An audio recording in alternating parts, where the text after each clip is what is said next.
Hey, SBG solution-based gang, like, share, subscribe. Say no to rim, brothers, mothers, fear and sell no good suckers. Hype him up, hype him up. Shouts out, showroom, Bracy in the wildest. Wake up morning, show salute, big dog, shout out to the lure. PH, Diva, salute, Brownsville, SBG solution-based gang.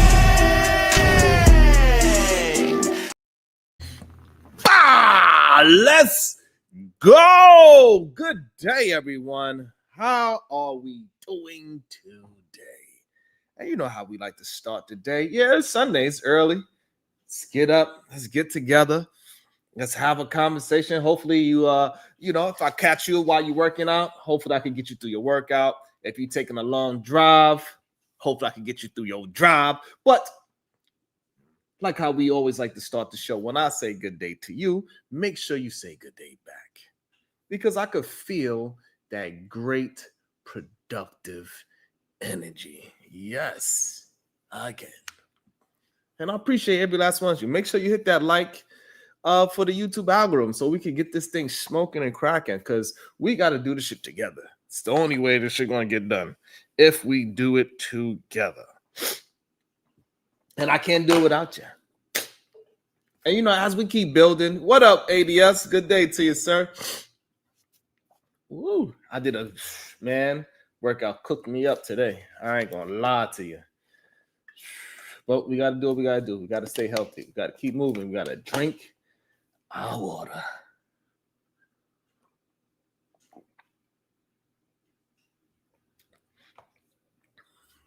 And it's just so interesting to me to see this contrast between, I see Ayesha Curry, Cam Newton. Like, they both in headlines right now at the same time. And it seems like it's kind of for the same situation. One is just a male version and one is a female version. Because majority of the men that dislike Ayesha Curry, they are upset that she was trying to figure herself out. She was trying to understand why men are not looking at her the same anymore. Why they giving her this certain kind of look. And for some reason, a lot of men couldn't understand it. Mainly, I'm assuming, is because she's a female. And God forbid, red pillars hear a woman speaking the truth. They would somehow find a way to take her words of wanting to be seen in the world, which most human beings, especially social creatures, they want to be seen in the world.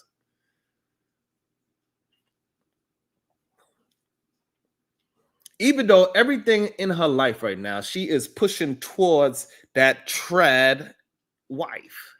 You feel what I'm saying, ADS? That's what she's pushing towards. So her life is reflecting what the red pill men usually talk about. What men usually want in a wife, that is what she is doing. She's taking care. She had 4 children at a younger age. She married young. She got with the dude that she likes. She got with the good guy first. She didn't go out and have some kind of phase and test the waters. And shout out to any woman that's saying that she should have had it. That is bad advice. No woman should ever tell another woman that's been with 1 or 2 men to go out and have multiple partners. That's just horrible advice. Why people are telling her to do that, I have no idea. That's just crazy. I did see a couple of people posting TikToks about women saying Ayesha Curry, she just need her whole phase and get it out her system. That is BS. And there is something wrong with lustful men and lustful women. Good day, beautiful Boricua, Morena, Boricua, Morena. Hey, good day to you. And lustful men and lustful women are destroying our communities. They are destroying relationships. They are destroying marriages. Because they got people believing that is the correct way to go, because they don't want to have no responsibility. They do not want to have no accountability. Because when you have your partner's back, the main thing that you get from having that person's back, your spouse, whether you're a male or female, is accountability. That's right. Ayesha Curry, she is uppity and she deserves it because she's done everything correctly. From day one, she did all of the right things. She got with a boy that was nice. He was a church, God-fearing man. Isn't that what y'all say all the time? Hey, you need to get you with a God-fearing man. And Steph Curry was that. From a very young age. He come from a good, upstanding family.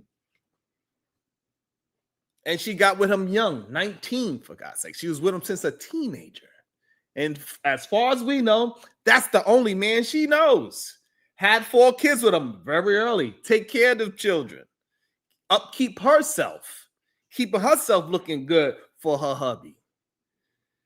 And what I'm saying is that she should be the representation for all of these goddamn rim bros, red pill, incel, manosphere, these no good suckers. She's supposed to be the representation of all the things that they talk about women should be. But somehow, some way, they still find a way. They still find a way to talk bad about a woman. And the truth is because they don't like women. That's just the truth. About to be a situation. Hey, hey, hey. Shout out to Boricua Morena Boricua with the $4 super sticker. Thank you so much. I really appreciate all the generosity. Thank you so much. It means a lot to me. It really does. Thank you so much. Make sure y'all hitting that like for the YouTube algorithm. And what you find is that, so they upset that she said she's just looking for attention when she go outside. However, when it comes to Cam Newton and him being lustful, creating all these goddamn baby mamas, breaking up homes and all these other type of things, they praise it. They don't just praise it. They understand it. They want to be him. They want to be just like him. Wild and crazy to hear and how to, and don't worry, I will open up the panel so we can have this conversation. Y'all can point out where I'm wrong, even though I'm barely wrong. I don't know. And I think this conversation with Jason Wilson that Cam Newton had, it was just really good. And Cam Newton, he was talking about manhood. And it was good to see.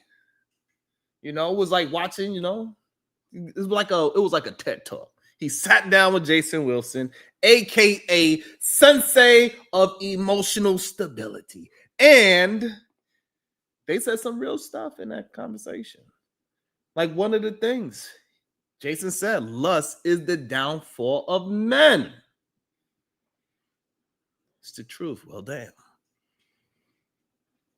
And that explains half of Instagram. That explains half of Instagram. And the problem is majority of men want to be like these other men. These men, you know, they LOMs. They all, you know, we understand. Like it is what it is. They would give Cam all types of excuses. Right.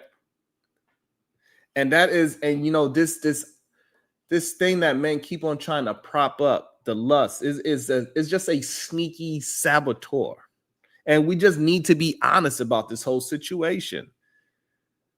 Lust is like that goddamn friend who always show up with bad ideas. That's what lust is. Hey man, text your ex at 2 a.m. What could go wrong? See, the problem is that majority of men, they just don't understand that lust don't care about your goals. It doesn't care about your peace. It doesn't care about your damn credit score. It just wants you to risk it all for 5 minutes of dopamine and a lifetime of regret. And for some reason, there's so many men that would still push out this idea that it is okay. to go after these dopamine hits and put their life in risk.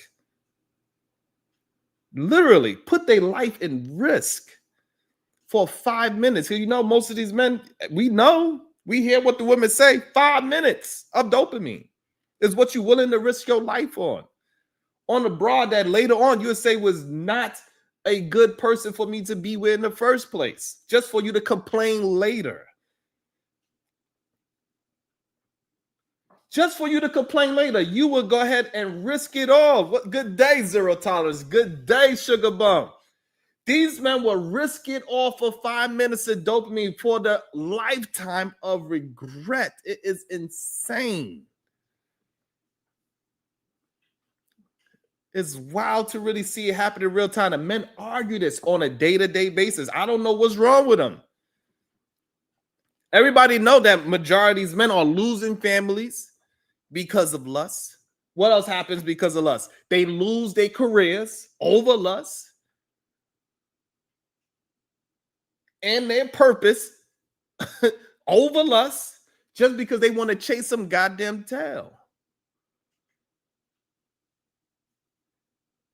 It's 11:11. Make sure y'all make some wishes. And the crazy thing is that for some reason, no matter how much we break this down like the kung fu masters that I am, you know what I'm saying? What men do not understand, that discipline is the bridge between manhood and legacy.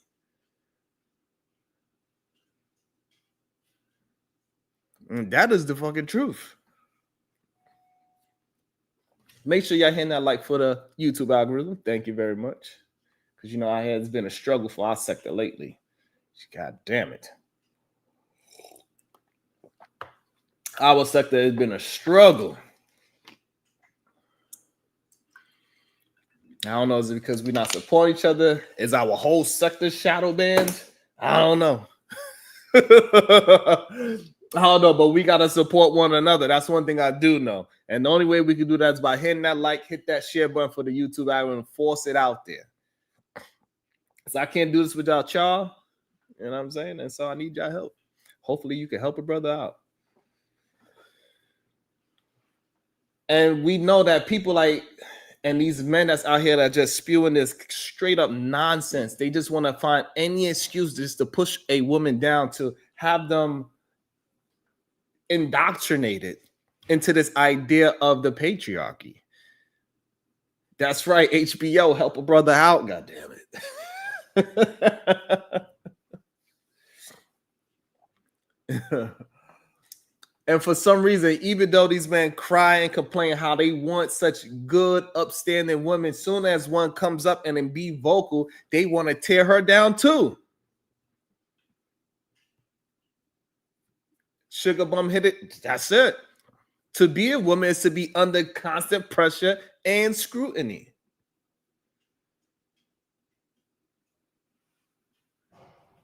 This whole idea that women are inferior is ridiculous.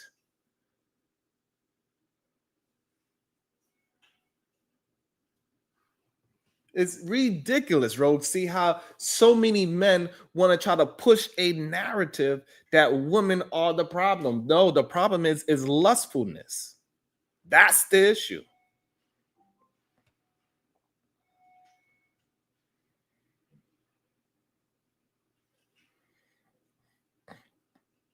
Now, let me tell you something, right? Is that like sexual discipline ain't about being boring. And for some reason, men on these internet spaces, they believe that if you are sexual discipline, that you are not, you can't be excited. And in reality, it's about being dangerous and with control. This is why they get this whole metaphor mixed up. For some reason, they could understand the whole situation of being a warrior in the garden instead of being a gardener in the war. They cannot understand how to relate that to a relationship, relate that to your marriage, relate that to your spouse. Even in real life, you should still be a goddamn warrior in the garden. So therefore, your wife is safe.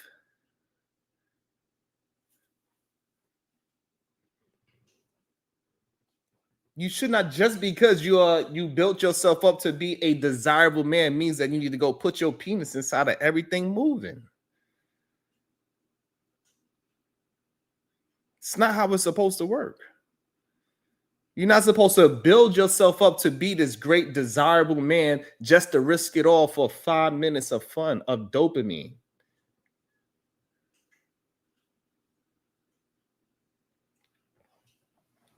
And if you have a woman, you should care if she's safe. If you don't, maybe the alternative that you are enjoying of men. And it is okay. Just come out and it's okay in today's time, 2025, you LOMs, it is okay for you to come out in the world and say, hey, I don't care if women say because I love men. I want men to be safe. Go ahead and say it. Because clearly that's who you care about. If you don't care if she's safe, then clearly you must care if he's safe.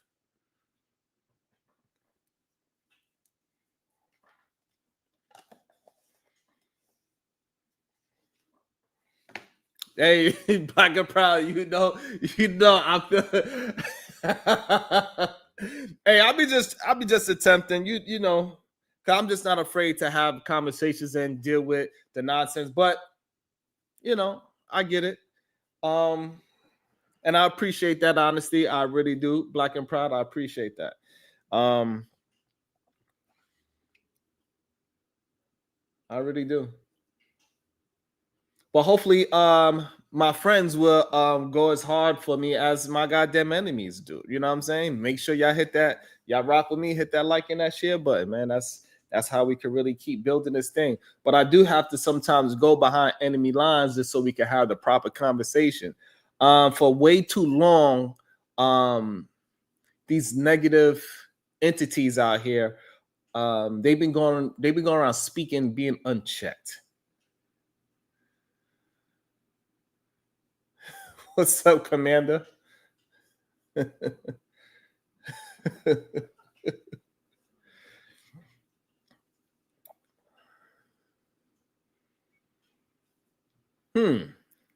That's very interesting. Sugar Bump said, well, Strong, you know I was a feminist until I started listening to men. Sheesh. After listening to men, I've become a full-on misandrist. Lord!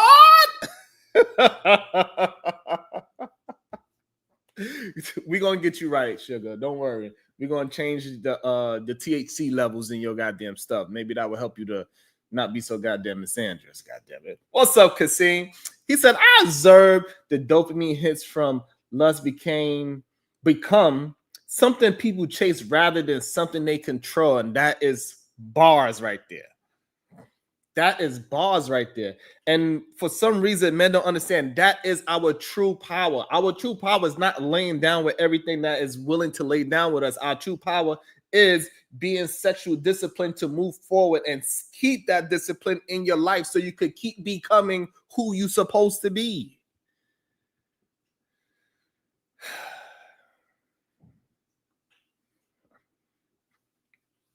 Imperious, I don't think I don't know what that have to do with the topic, but if you want to be negative towards women, that's up to you. You want to be positive and productive towards men, that is up to you. So if you, all I'm saying is that you need to just come out the closet and say, hey, I want everything for men.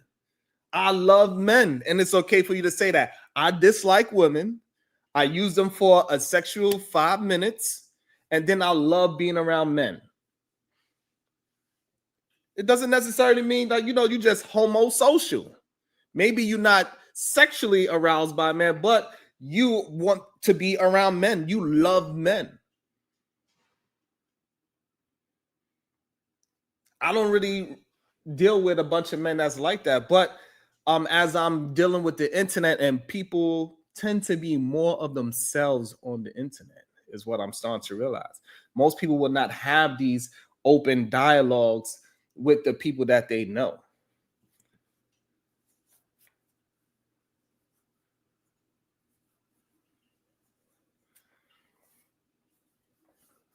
And clearly we know that Imperius, he just here to troll, right? He says nonsense, even though we know which man was wearing wigs in the 1300s, 1800s. We know when Shakespeare was out. We know who was playing women. We know whenever it's a Republican conference, we know a certain we know a certain application, it crashes because so many people is checking out a certain thing. We see it time and time again who's getting arrested and convicted. We see it. It's okay. It's all right. And it's okay for you to just be yourself. That's why I keep telling you could just take the mask off and say, hey, I love men. It's okay. Nobody's concerned. It's all right.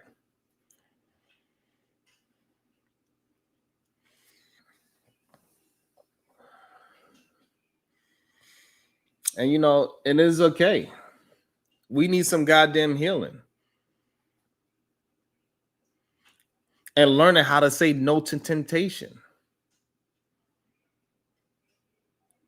And so, and discipline is good. And I think sometimes successful men get their discipline mixed up, right? So we understand Cam has a lot of discipline. That got him to the league. We understand that. And that's a lot of successful men that have a certain level of discipline. That they have discipline in money. They have discipline in their career. But they willing to risk all of that discipline just for 5 minutes of a dopamine hit. And that's the goddamn truth. But the real problem is that I think majority of men just do not want to be honest about not loving themselves. And this is why they are so promiscuous. They are looking for ways to destroy their lives. And they try to find a way through a woman. They try to use her as an excuse, or whatever woman that's doing this to them. This is like Shannon Sharp. Like, why would you risk that?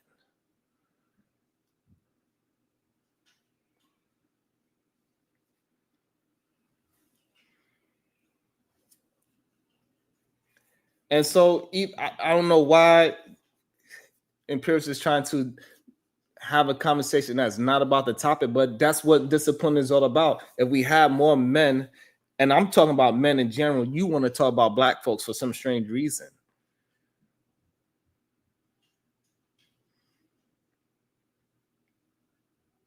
I'm talking about men, and for some strange reason, you just want to talk about black people. And maybe that's to get the light off of you and all the things that you do.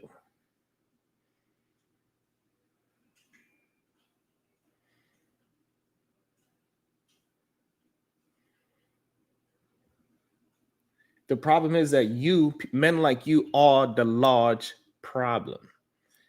Men that have your ideology is the large problem. And for too long, men like you that have this ideology, it doesn't matter what race they are, y'all are indoctrinating your sons, and then it trickles down to other races and other men. It indoctrinates these young men into schools and all these, and indoctrinate into teachers that is teaching the young men. And y'all just want to keep men on this idea of women are less than you.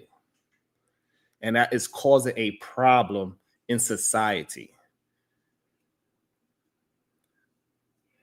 And this is why you keep trying to take away women's strength to be on their own.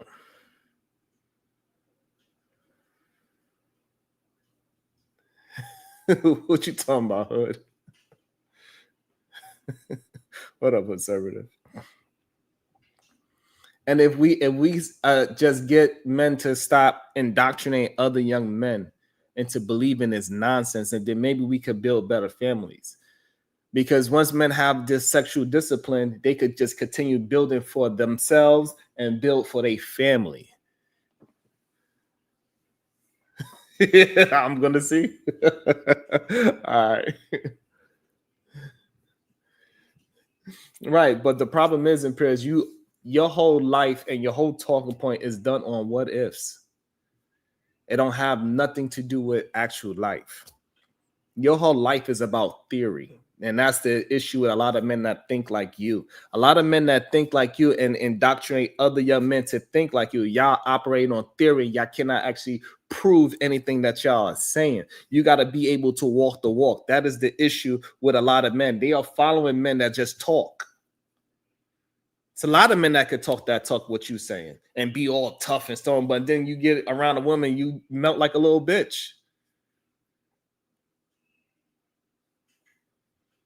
And if men could just be a little bit more disciplined, the way how they are disciplined in money, the way how they discipline their career, they need to be disciplined sexually as well, so they can keep on moving, building families, and we could build this country together instead of going after everything that is moving. You need to love yourself, men. Because the more you love yourself, the less chances you have of destroying yourself. And I think a lot of men, they have this issue with women or this promiscuous situation because they ain't never got a hug from their goddamn mama.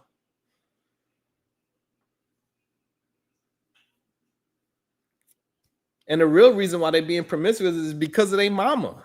They have some goddamn mommy issue. The reason why they keep thinking that women are inferior and women are hoes and prostitutes because they believe that their mama is all that. And they are really mad at their mama. Mama, don't you know I love you? You got some problems.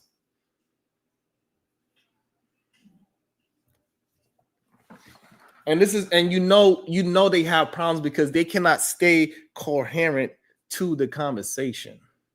They got to keep asking questions about what about this and what about that? What about sticking to the topic? I'm not attacking you. I'm being honest with you. And the problem that most people don't understand is that when I have your back, that's when I should be able to hold you accountable. This is why most men don't understand. I have a lot of men back. I got you. But with me having your back, I got to hold you accountable for the things you say and the things that you do. Absolutely, Sugar Bum.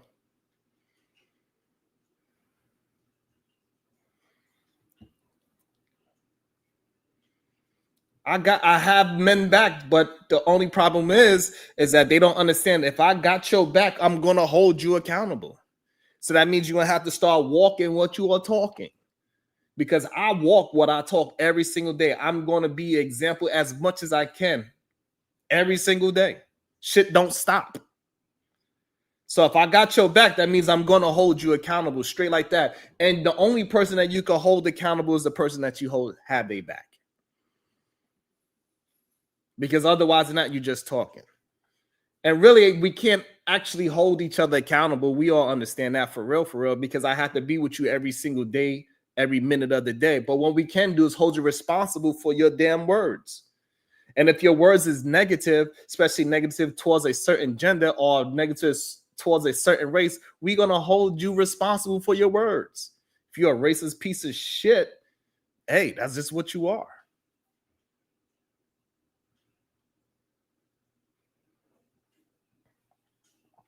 Make sure y'all hit that like. Let me check. I don't even look. I'm just out here talking. Let me see if y'all holding me down. Let me see if y'all holding me down. I'm doing my best to hold y'all down with honesty and truth. I'm doing my best to hold y'all down with walking what I'm talking, not just bullshit. I've been married for over a decade, damn near 2 decades. I'm pushing up on 2 decades. No scandals. No cheating. Just keep on grinding, keep on doing the best I could possibly do at all times.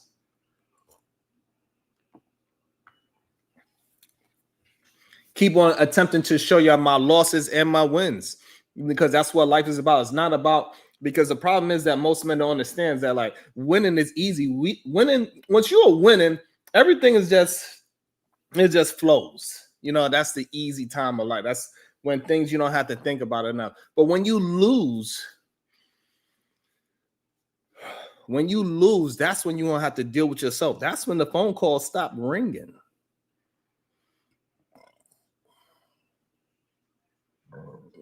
That's when you're going to have to do some self-reflection.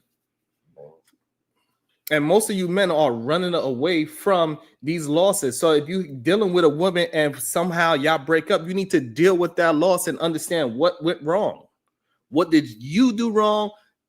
And figure it out. Why you didn't see whatever she did to you, why you didn't see it coming. Where was your blinders at? It's most likely behind some lust.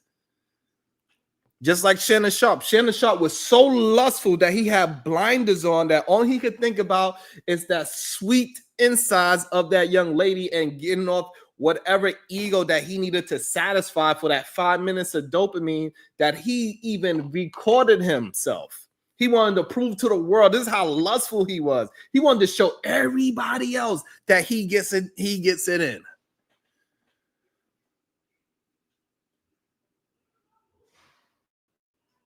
Instead of dealing with what's within that, you hate yourself. And that's why you're so damn lustful and promiscuous. This is why you keep trying to destroy your life with a woman. And you want to use her as an excuse why you lost. And it's really you.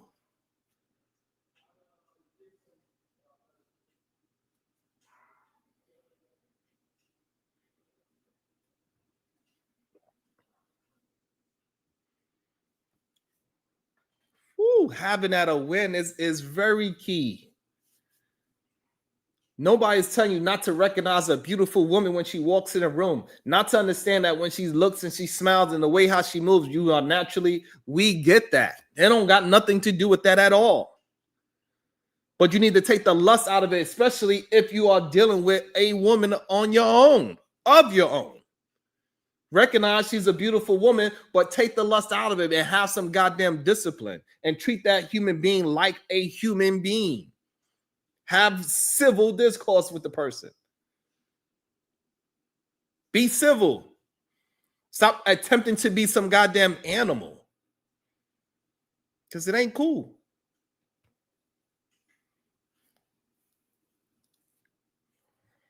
Because if you don't, and men just got to figure out how to heal from that negative feeling that they have inside to be promiscuous. What is wrong with you that you want to just put your penis inside of somebody that you don't even know who they are? So you have to heal. Because if you don't, you just keep hurting people with your unprocessed trauma and your unzipped pants. And we got to figure out a way how we're going to build community, not just body counts. And here's the real talk. If men practice sexual discipline, our communities will be stronger. Fewer broken homes, like this man been trying to communicate to us, right? Our communities will be strong because we have fewer broken homes, more present fathers, less drama. It won't be no goddamn Maury show. We need comprehensive men.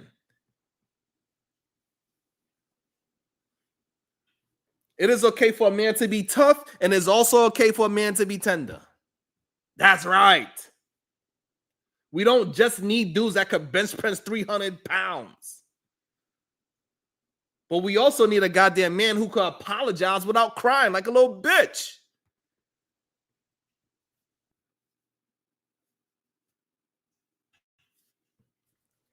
Sorry.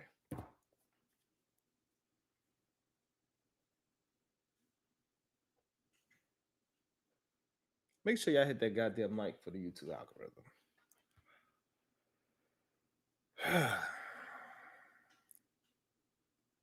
And I get it. A lot of men fear divorce. They fear divorce more than marriage. And that could be real. But you're supposed to be a man. You shouldn't be walking around with the spirit of fear.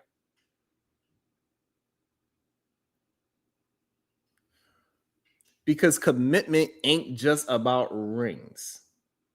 It's about resilience. And what we do understand is this: lust will make you run, and discipline will make you stay. That is man, that was a bar. Man, that was a bar.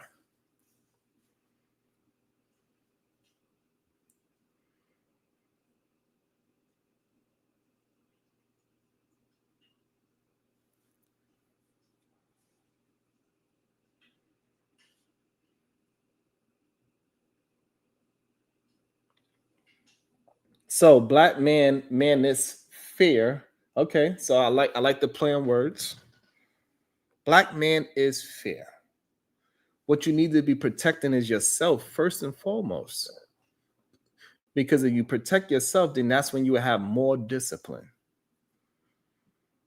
And one of the ways that you protect yourself is by protecting your family. And then one way that you could protect your family is by keeping your family together.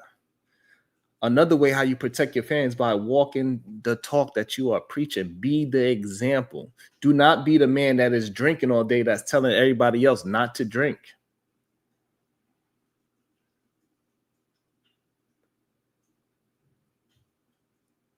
You have to be able to walk the walk. We got too many men out here in the world that just talking. You got to be able to show and prove. Stop using these red pill theories. They do not work in the real world. When you get your woman, none of this shit that Empirics is saying is going to get you your woman of your own and keep a family of your own. You're going to lose your family because you are following and listening to losers that are just talking about theory. When you have men that are walking the walk and y'all call them the simps, the men that are producing, y'all are saying those are the men that we are not supposed to follow. It's insane. You are backwards. This is how I know a lot of men, they have a problem with themselves. They don't see themselves as being successful. They don't see themselves being successful in family. So they go ahead and be promiscuous so they could confirm their bias, because being disciplined is hard work. Keeping your family together is hard work, and it's worth it. Keeping your family together is worth it. Building our community, starting with ourselves, is worth it.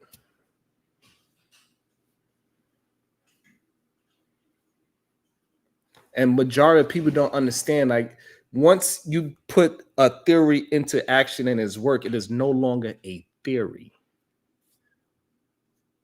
And if men can understand that, when you come up with an idea, but once you start working towards that idea and you are putting it into reality and it becomes successful, you start executing a plan, it is no longer a theory.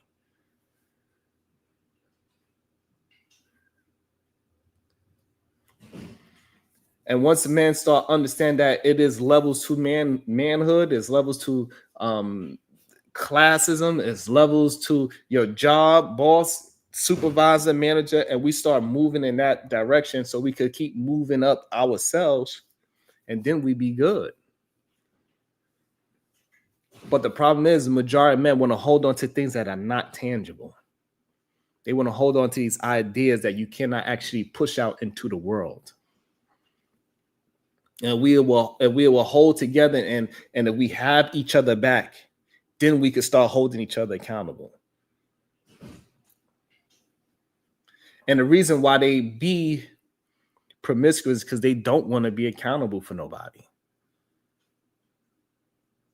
That's the truth. They do not want to be accountable for their family. That's why they go out there and force the woman to divorce him, because he don't have his wife back. He don't have his family's back. So any man that's being promiscuous, you don't actually love your family. You are afraid.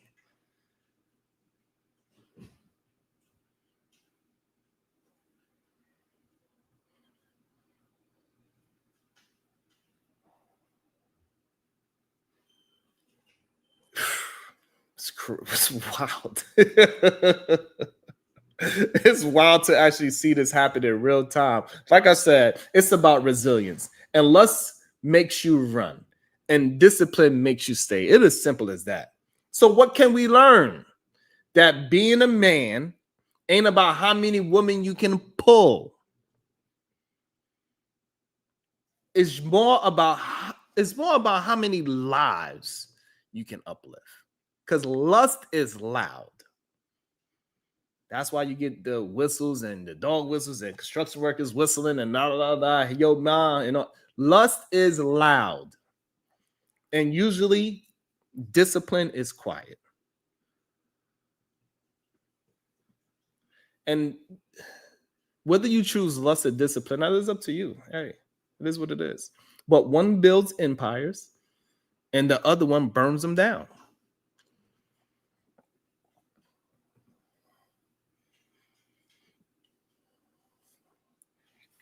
And any man that is out there listening to this, I just want you to remember, right? Like your strength ain't in your urges. It's in your ability to master them. Man, that's a ball, Kasim. Yo, Kasim, that was a bar. I love it. What up, yo? Your strength ain't in your urges. It's in your ability to master them. Oh my goodness. That's a ball. Put that on a t-shirt, bro.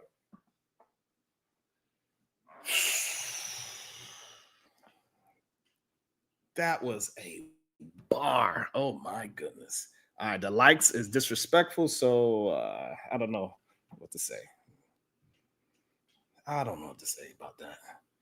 You know what? Y'all need to get the likes up. Get the like.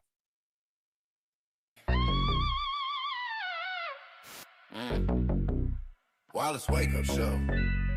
We get it cracking, no acting. Say what you say, but bring facts with it.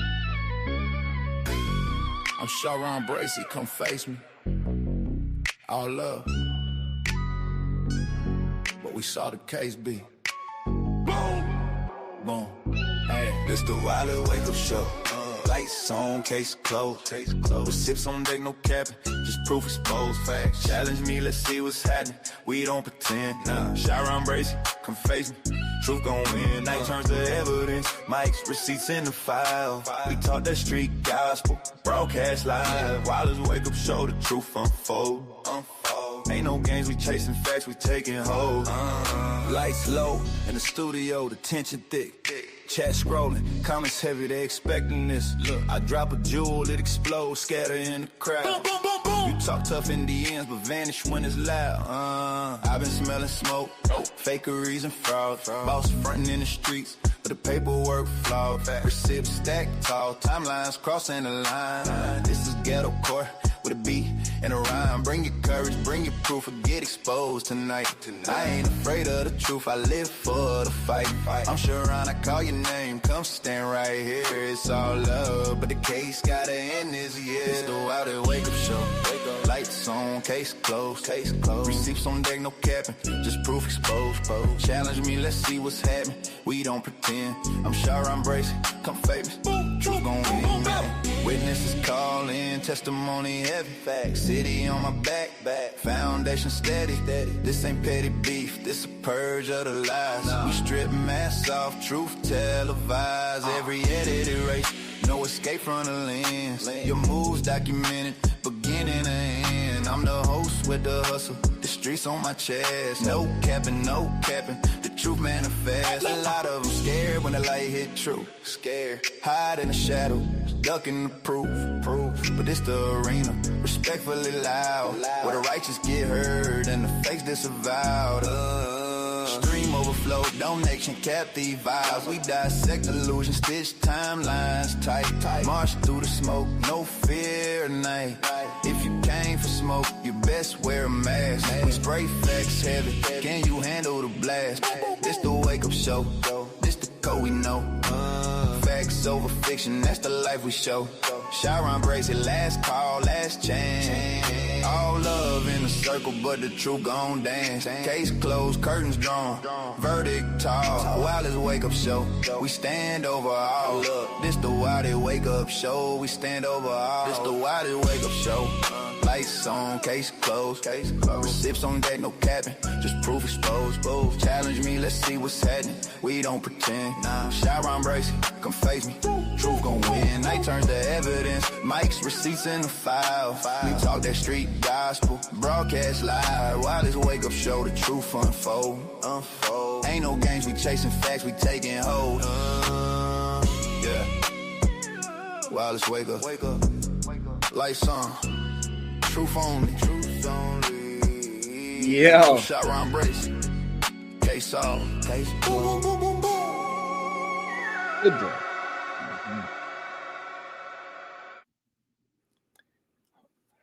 We need to learn how to support. Shout out to the people people that did support me. Thank you for being so generous. I don't know if you want me to say your names or not. Shout out to the two brothers that really showed me some love and support. I really appreciate that, man. Like, it means so much that, because we see what we see, and we know who's rocking with us and who is not. Thank you so much. I really appreciate y'all. Thank you so much.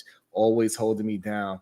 Man, it means a lot. It really does. Thank you so much, man. Thank you for holding me down so much. It means a lot, because it's not, sometimes you get discouraged, man. I ain't gonna lie. Thank y'all. About to be a situation. Hey, hey, hey. You know what I'm saying? Thank you so much for the two brothers that just showed me some love and support on the Cash App. I don't know if you want me to say your names, but thank you so much. Another person said support. Thank y'all.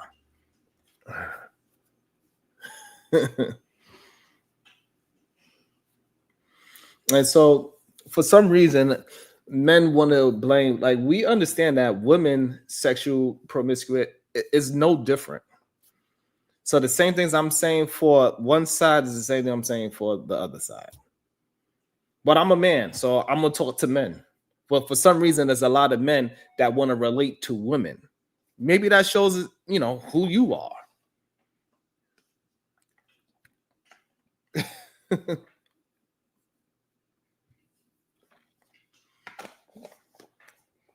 You know what I'm saying? Maybe that shows who you trying to relate to.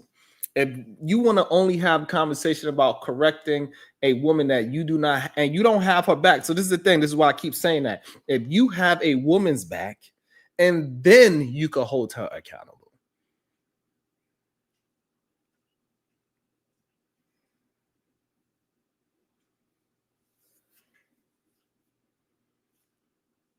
That's when you can hold women accountable, is when you have a woman's back.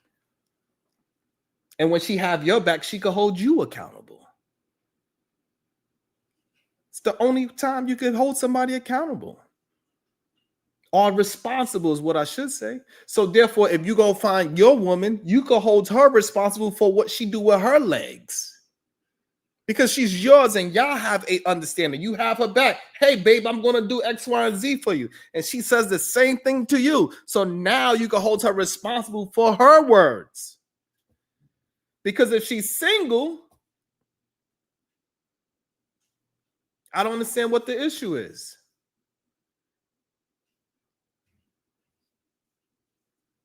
Because we hear single men say nonsense all the time. You're like, hey, but that's what single men do. So therefore, when a woman says a certain thing, then therefore that's a single woman's. That's it. If a single woman says, I don't need no man, oh well. She don't need no man until she do. Until she get with the right man, and she will possibly change her mind and say, you know what? That man that I got, I can't live without that man. And this is the part that y'all don't really, is so difficult for you to grasp. Yeah, so the single woman that says, I don't need no man, she is correct. And then when she gets with a man that she cannot live without, and she says, I cannot live without my man, she's also correct.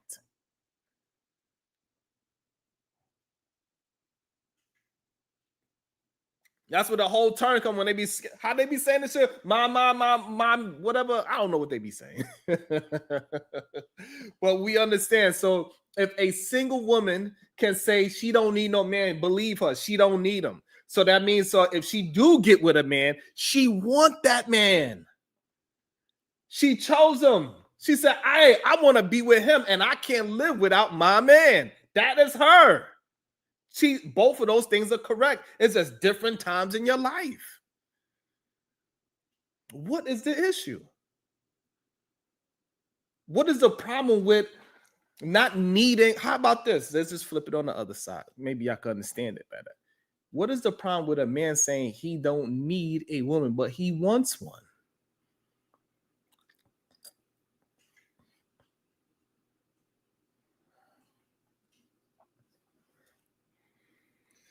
And so the problem is that too many men are so concerned with a woman wanting to have sex. And figure out how you find your woman to have sex with. Stop worrying about all these other single women that want to do things that you don't want her to do.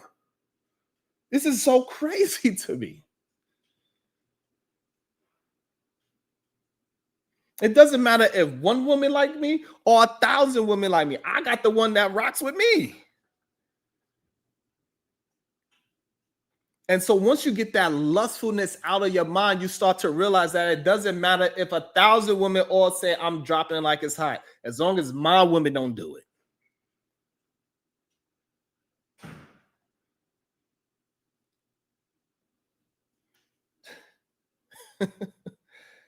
It's crazy, but let's try to. But you know what I'm saying? Let's try to break this video down. I could drop the link if everybody want to come up. Y'all let me know if y'all want to come up. Let me see what the likes looking like. Let me see what the shares looking like. The likes looking like y'all don't want to come up. So I don't know. Because you know what I'm starting to realize that a lot of men they cannot hold their real conversation. They can only have talking points, but they can't actually back up anything they saying with the walk of how this is actually working in real life and in real time. And that's the issue that we have, and there's way too many men that could talk very well. They could talk to the talking points because they've been hashed out for so many of years. So this whole red pill situation ain't nothing but the patriarchy in the first place. This has been going on for years. They've been holding women back for years. It was a time when women couldn't get as educated as a man. Right? We understand that. We understand that. We understand that is a lot of men. Hey, listen, you want to just talk crazy about women and how women can't do it. Da, da, da. So what is it that you want? If you don't want a woman and you want a relationship, who you want a relationship with?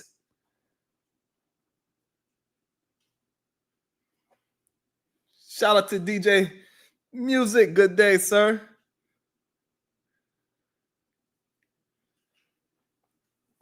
If you want to be in a relationship, then I can understand why you're in the conversation.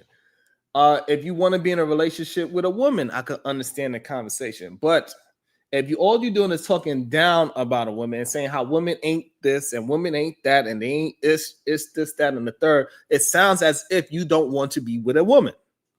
And if you don't want to be in a relationship with a woman or a woman, what's your alternative? As the good Nighters would say, who do you want to be with?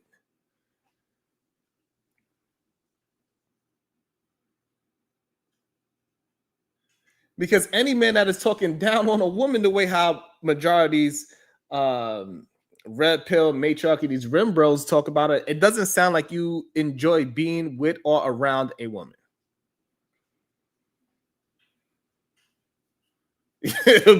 Black Hawk, that is a great point. This is why Black Hawk, this is why I'm saying I don't think a lot of these men actually love themselves. They got some deep-rooted issue with their mama and their daddy. Their daddy didn't hug them and their mama didn't love them.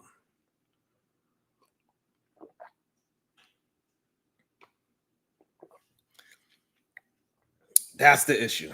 But let's see what is said. Hopefully, I didn't stretch the truth. I didn't stretch. Let's see what was actually being said.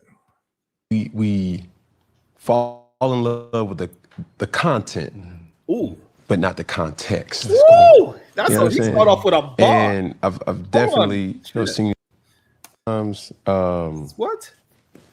You know, we fall in love with the content, but not the context. That's good.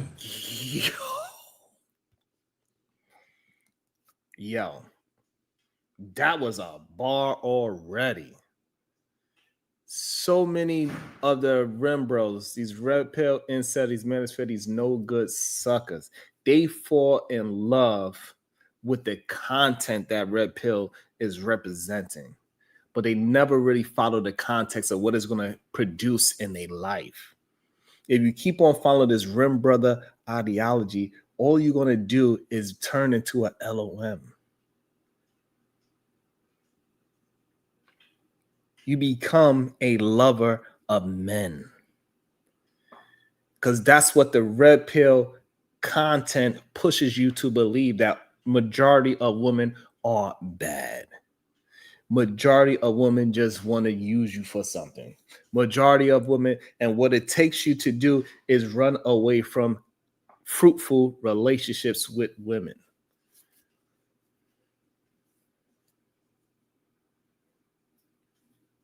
And it leads you to have this goddamn ideology where you don't understand why you are depressed.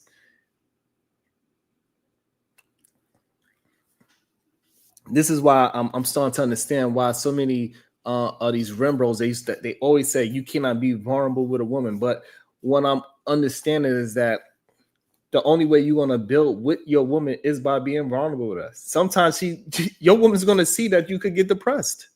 If shit is going, you taking loss after loss after loss, and you got to figure out, you're gonna have to sit down with those losses and figure shit out. And maybe you could get into a depressed state for a day or two, or maybe even a week or a month.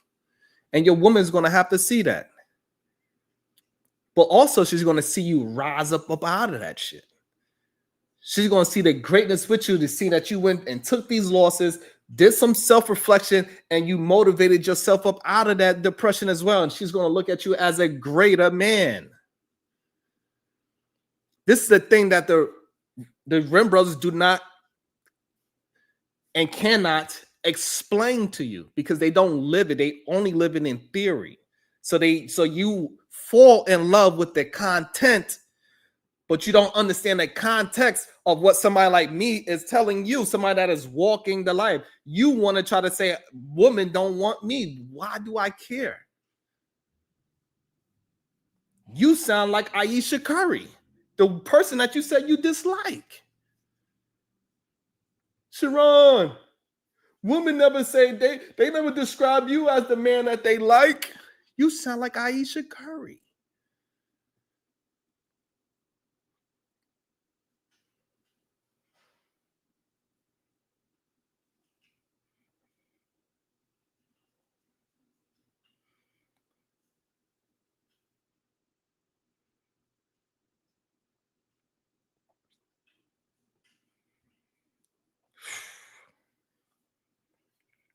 Mm. And if you keep on blaming women for society, you're just going to become a lonely human being. And the woman so just because a woman you meet online or something of that nature, she has a problem with men, that doesn't mean that's the majority of women having problems with men. Majority of women are dealing with everyday men on a day-to-day basis, rich and poor, in the middle, all that. Women are willing to deal with men. But you men that have this negative attitude, y'all really don't understand how it is shown through your words and your actions. It is shown, and this is why you got to be careful with the content that you are consuming, because that's all a part of your diet. And you need to get a healthier diet, because your mind, this is why they say feed your mind, right? Because it's still consumption. It's just like a food for thought. It's real. And if you get so caught up in hating women and thinking that they are anti everything and they are bad, you're going to find yourself by yourself. Or you're going to find yourself dropping your keys and picking them up without bending your knees, brother. You're going to find yourself trying to fight with men and then falling on your stomach. You're going to get into arguments and just be falling on your stomach.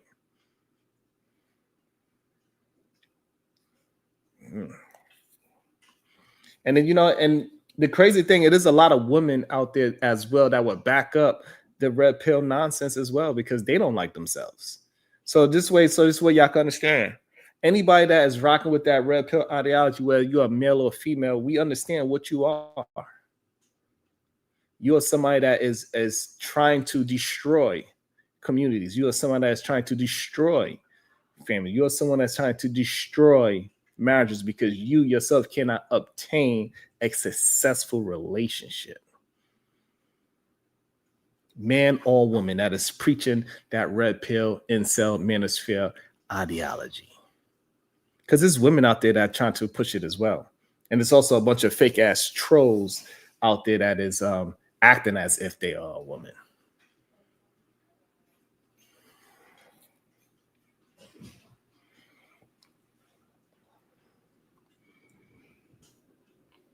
It's crazy. But let's keep on going. That was a bar already, though. Shout out to Kim on that bar. Let's see what I say to him. You know what I'm saying? And I've definitely, seen certain things, and I'm like, okay. And now, having this opportunity, one of the content pieces that I did see was the thing that you did on Shannon Sharp. Okay. Right. In long story short, if nobody's seeing it, it's about temptation. Can we speak about that? Yeah, for sure. One of the greatest downfall of man is what? Lust, sexual temptation. And unfortunately, Thank you. Shout out to Jason Wilson. God damn. That was, both of them coming out with bars out the gate. God damn it. Who want to come up here? You want me to drop the link? I guarantee Aries talking about drop the link. Let me see what it likes at. We need 10 more likes. We get 10 more likes and I drop the link. How about that? We're gonna hold y'all hostage for the goddamn likes. How about that, Aries? Hit the goddamn like button. Man, shout out to Jason Will. Shout out to a man that is willing to have a tough conversation. Shout out to him. We need more brothers out there that are positive and productive about relationships out there in the world, having conversations, not just the degenerate men. fortunately, we're unaware that science has shown us that lust, when you're a slave to it, it negatively impacts the prefrontal cortex, which affects our decision-making skills. So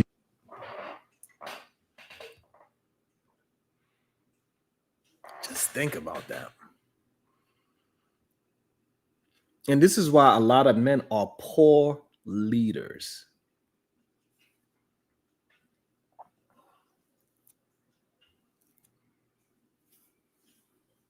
This is why men are poor leaders.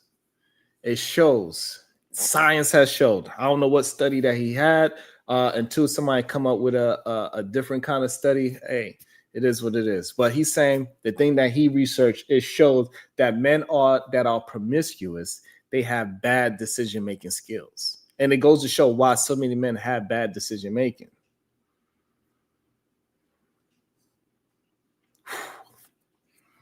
And maybe if men were to do some more self-reflection and have control over who they are and discipline themselves and move with righteousness, they'd be better leaders. And this is why it's so important when you see that 80% of millionaires are married because they have better decision-making than somebody that is single. This is why companies, presidents, CEOs, things of that nature, they want men that make good decisions, and a good decision to make is being truthful and faithful to your family and your wife. This is why a majority of men that are doing business, they would tell you they would not trust a man that cheats on his wife because that's a bad decision to make. That should just, man. Jason, that was a bar. It makes so much sense why so many successful people, they choose to do a certain thing is because they are not promiscuous. And that goes for, man, Jason, you on to something with that one. That's crazy. That was a bar. Shout out to that. Woo! you look at David and his life, here it is, he's king. He had a concubine, right? Okay, many wives. No. Yeah, he did. 100, listen. No, not concubine. Concubines, I'm sorry. Okay, yeah, there plural. you go. There you go. Now, look what it did to his mind. Ooh. One of his warriors. Ooh. You know, where I'm from, that's a worthy offense to kill David. Mm-hmm. You know? You gonna sell out your boy for some sex? Was it bad? Woo! Man, he got some bars out here. So yeah, we do understand that a lot of friendships get into a violent situation over the lust of a woman. And both men, and the man that is being lustful over his homeboy's girl, he would blame the woman for it. Well, she let me hit it. She did this, she did that, blah, blah, blah. But what you should have been doing is looking out for your homeboy and saying, hey, your shorty over there, she out there being promiscuous. She's making bad decisions. And you need to take care of yourself because you don't seem to me as my brother, as someone that made bad decisions, and now dealing with that woman that is promiscuous is a bad decision because she's out here making bad decisions. She's going to put you in a situation where you're going to have to do something. Come on. This is why so many men lose friendships, because they cannot stay disciplined enough to look out for their own brother. They'd rather have sex with her and let that be the reason why they break up. Let that woman get in between them. Man, he is kicking up some bars right now. Go ahead. Sheba. Yeah. And Uriah was the warrior. Because he couldn't get away with it, he had Uriah, Joab put Uriah on the front lines to get him killed. I say that because here it is, 2025. We still struggle with the same thing. My second brother was murdered, major drug dealer, millionaire. Damn. The easiest way to set up any man, easiest way to get an attractive woman.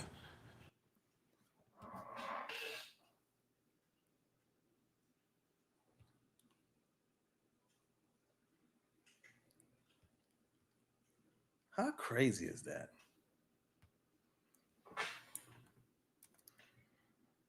And after all that being said, men still want to be promiscuous? It gotta be because you don't love yourself at this point.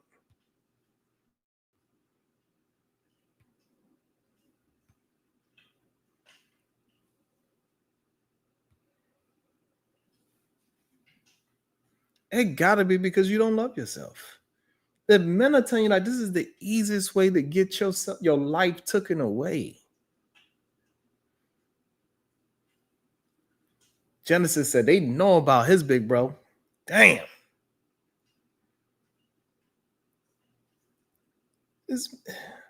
So why would you go ahead and keep on being permitted? Why wouldn't you go ahead and attempt to find a woman that is rocking with you? Why would you keep on going out in the world and being promiscuous when they get people who literally delete it?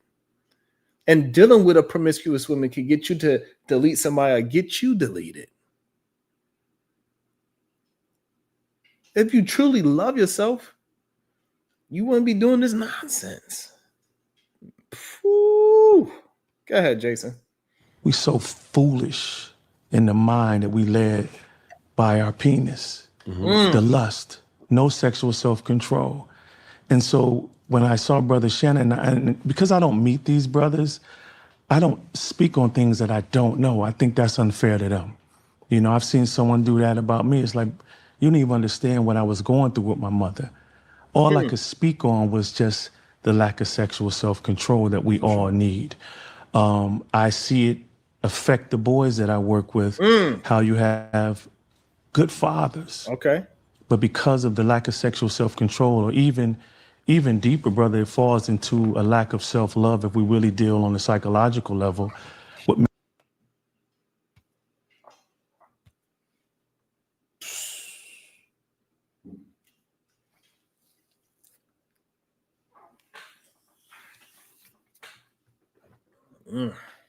What did I just say?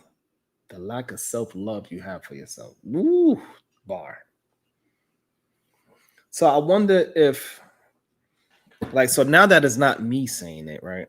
Because the thing that majority of people not understand is that I'm not trying to say things that are right. I'm just trying to say the right things. So when you hear me talk, just because what I'm saying is correct, it doesn't mean that Sharon is correct. It just means that I'm giving the correct information. And anybody can give correct information. And it's just simple as that. If you're dealing with promiscuous women or you're a promiscuous man, most likely you don't love yourself. If you're a man that want to be in a relationship and you are keep convincing yourself not to be with a woman, you probably don't love yourself. You are afraid. And men should not be walking around being afraid. If you're dealing with a woman and you come on hard times with that woman and she leaves you, 2 tears in a bucket and learn from it. And you should be able to recognize the next woman that acting in that same strange way. You can't be afraid of things in life because you're not going to achieve anything by being afraid. You need to go ahead and challenge your fears.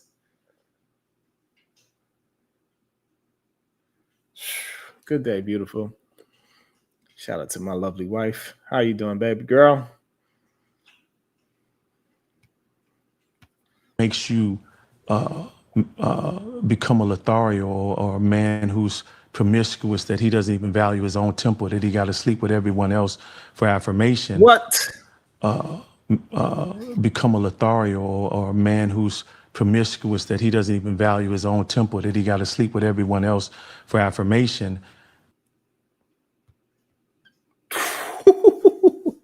See, it ain't just Sharon saying that's that man right there. 100% is a successful man. So maybe him saying it, maybe you could respect it a little bit differently. I don't know. But man, what he just said is a bar. Hopefully you didn't miss it. Hopefully you didn't miss what that man just said. Say it again, my brother. Become a Lothario or a man who's promiscuous, that he doesn't even value his own temple, that he got to sleep with everyone else for affirmation. When I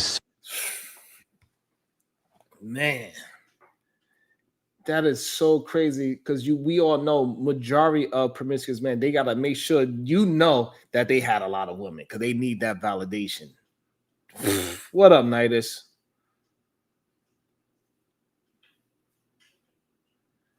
Whew.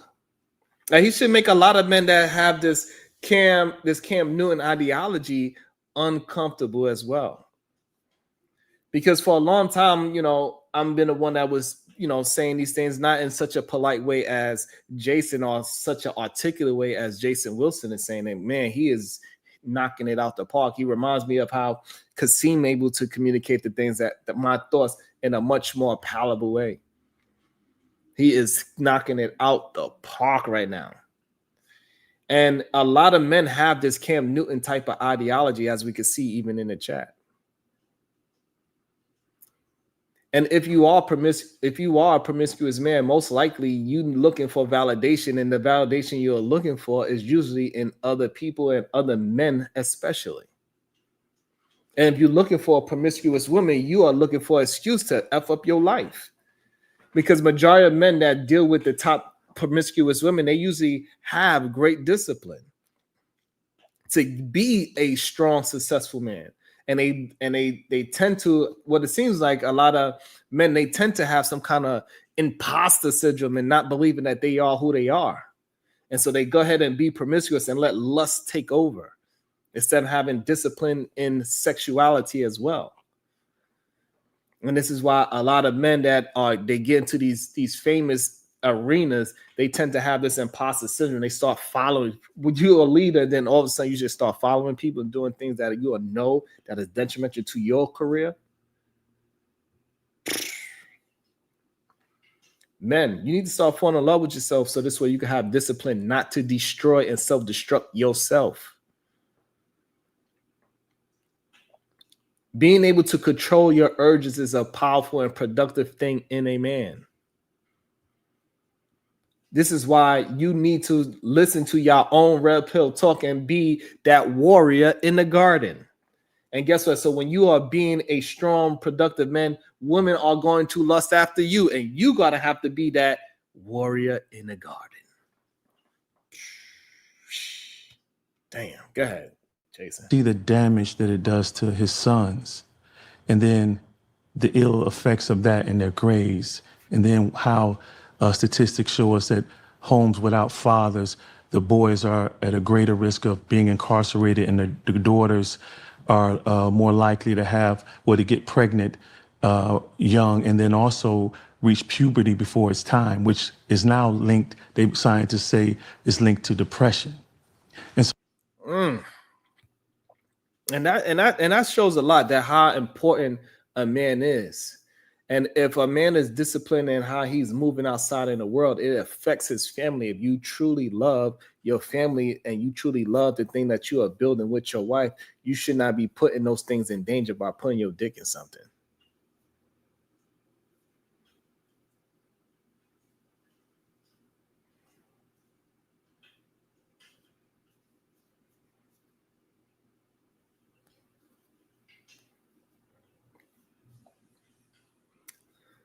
That was something that you have to ask your woman. So the way how you know if your woman value you is by her being, this is why I keep trying to explain, and for some reason it's going over some men's head, is that if you have your woman back and she has yours, y'all can hold each other accountable. And when you hold her accountable, that would show how much she values you.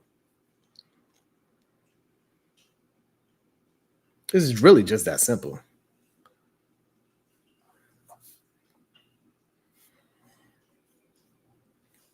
And the thing is that you need to just worry about your woman that you are attempting to attract.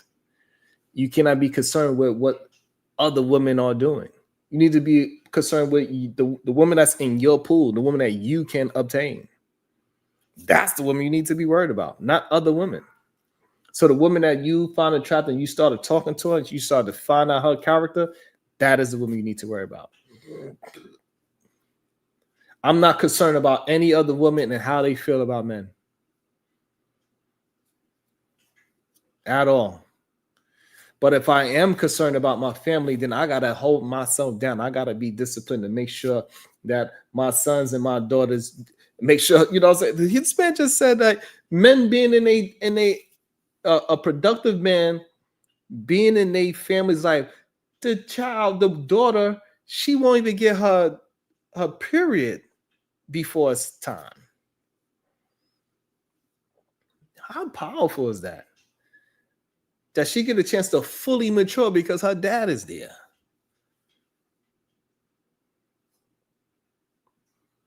Don't you want that for your children?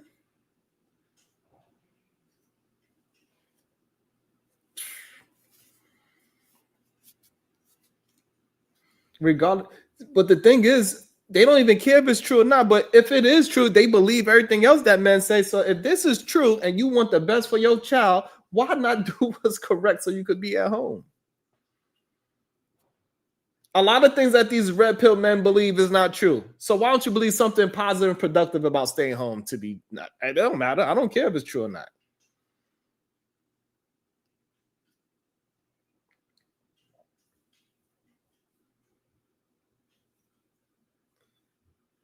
These men will believe anything else to leave their household. So if this is something that can make them believe that since this is what they want to do, they want to control how women do this X, Y, and Z. If you want to believe all those things that you can control and you believe that hey, go ahead and believe that you being a great father to your daughter, that she will mature at the proper age. Go ahead and stay home. Be positive and productive in your goddamn household. If they could believe a lie that's going to destroy their family, maybe they could believe a lie that's going to build their family.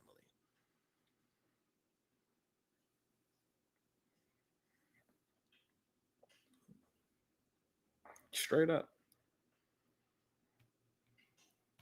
so the reason I wanted to speak on it was not to condemn Brother Shannon. Was like, look, what can we learn from my brother? Yeah. You know, and we're so quick in society, as you were saying, look at the content, but not the context. This has been going on for centuries. Yeah. Why does it keep happening? That's the Brother was on his way to sign, what, a $40 million contract for a podcast or more than that? Yeah, okay. And we still, not him, we see a good looking woman. That just happened to us. I want to hit that. damn. The scriptures say a man without self-control is like a city without walls. You know, and Woo!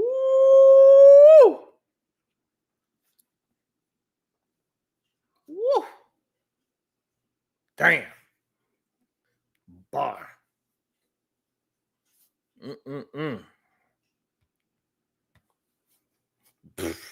ancient times, the walls were the protection of the city. Yeah. So without self-control, your mind is impenetrable Ooh. to sin, your weaknesses, Damn. your flaws. Damn. You can't even have the foresight or the wisdom to see that if I make this decision, this is going to cost me not only my wife, my family, not only my reputation, not only my business, but for most importantly for me, the scriptures say our God is blasphemed amongst the Gentiles because of us. I got too much to lose, hence why I teach men it ain't good enough just to be in love with your wife. Ooh. That's going to keep you on the path. Hey. Hey. Hey. Yo.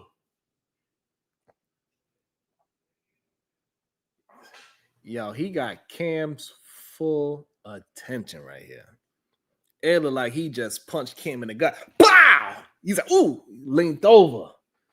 He talked to that man, and I appreciate this conversation. This is one of the dopest conversations I heard in a very long time. Shout out to Cam Newton for having this conversation, letting Jason Lee talk, Jason Lee letting you talk. Man, this is a dope conversation. And I think both brothers are receiving the information. That's what it seems like to me.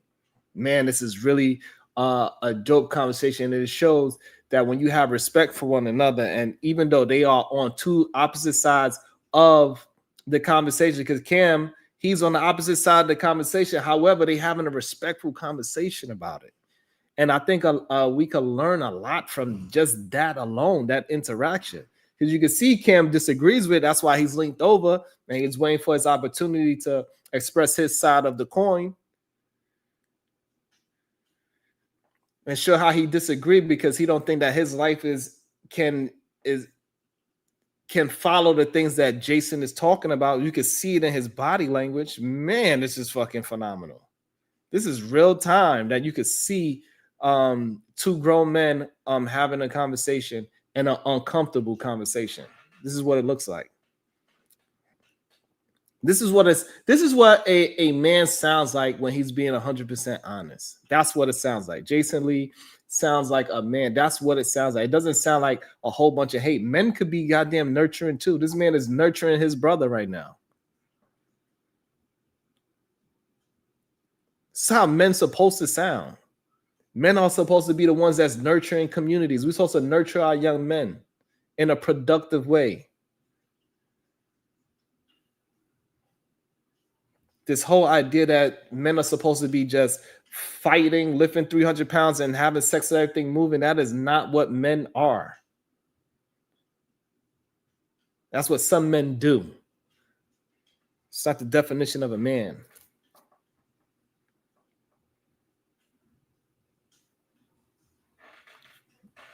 Whew. Go ahead. You got to fear the Most High. We have this concept as men, I'm going to hold you accountable, bro. You hold me accountable, right? That's impossible. Why? Unless I plan to live every second of my day with you. Okay. The only one can hold us accountable, truly, truly, is the Holy Spirit, the Spirit of the Most High. What we can do is hold. I was about to say, I know you're not about to just take my words. I was about to say, I know we ain't that connected. That would have been crazy. All right, so he's saying the Most High. I think the person that you holding, you got their back.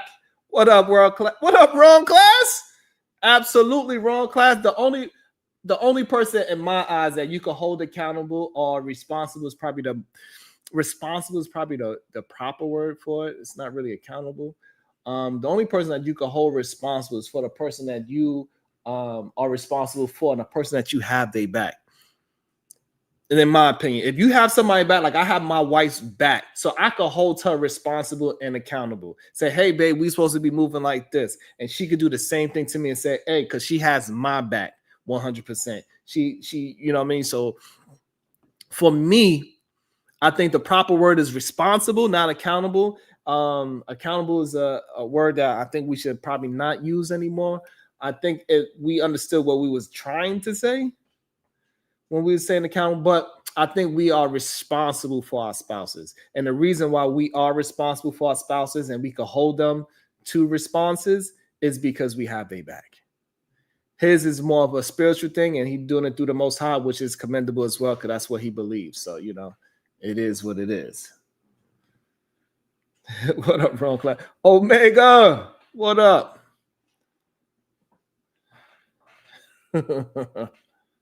Make sure y'all hitting that like button, guys. Each other responsible. So What he say?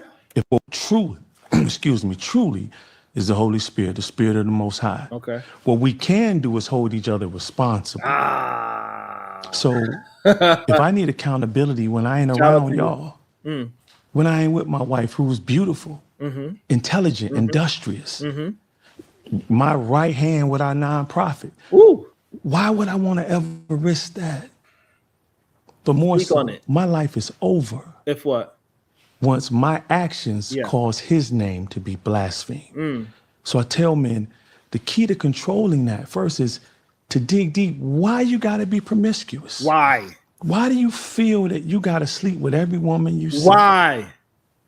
Where does that come from? And typically when you get men to really dig deep, come from a father wound, never really getting affirmation from their dad or affection from their mother, which is the mother.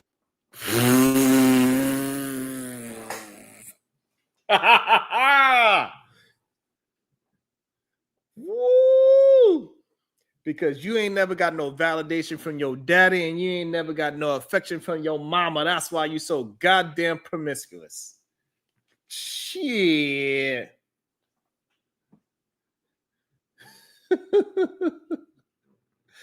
Woo-wee. Hey, Ms. Jalen, some of these men need affection and validation from their daddy and some affection from their mama. Wrong class. That's what they needed. I don't know what you want me to say. Wrong class. Some of these men needed some validation from their daddy and some goddamn affection from their mama. And we know they ain't get it. We hear them talk.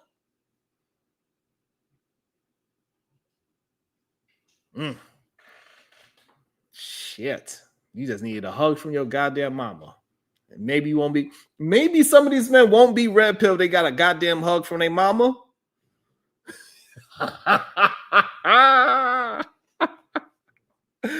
What? Yo. The wound as well. Abuse, abandonment.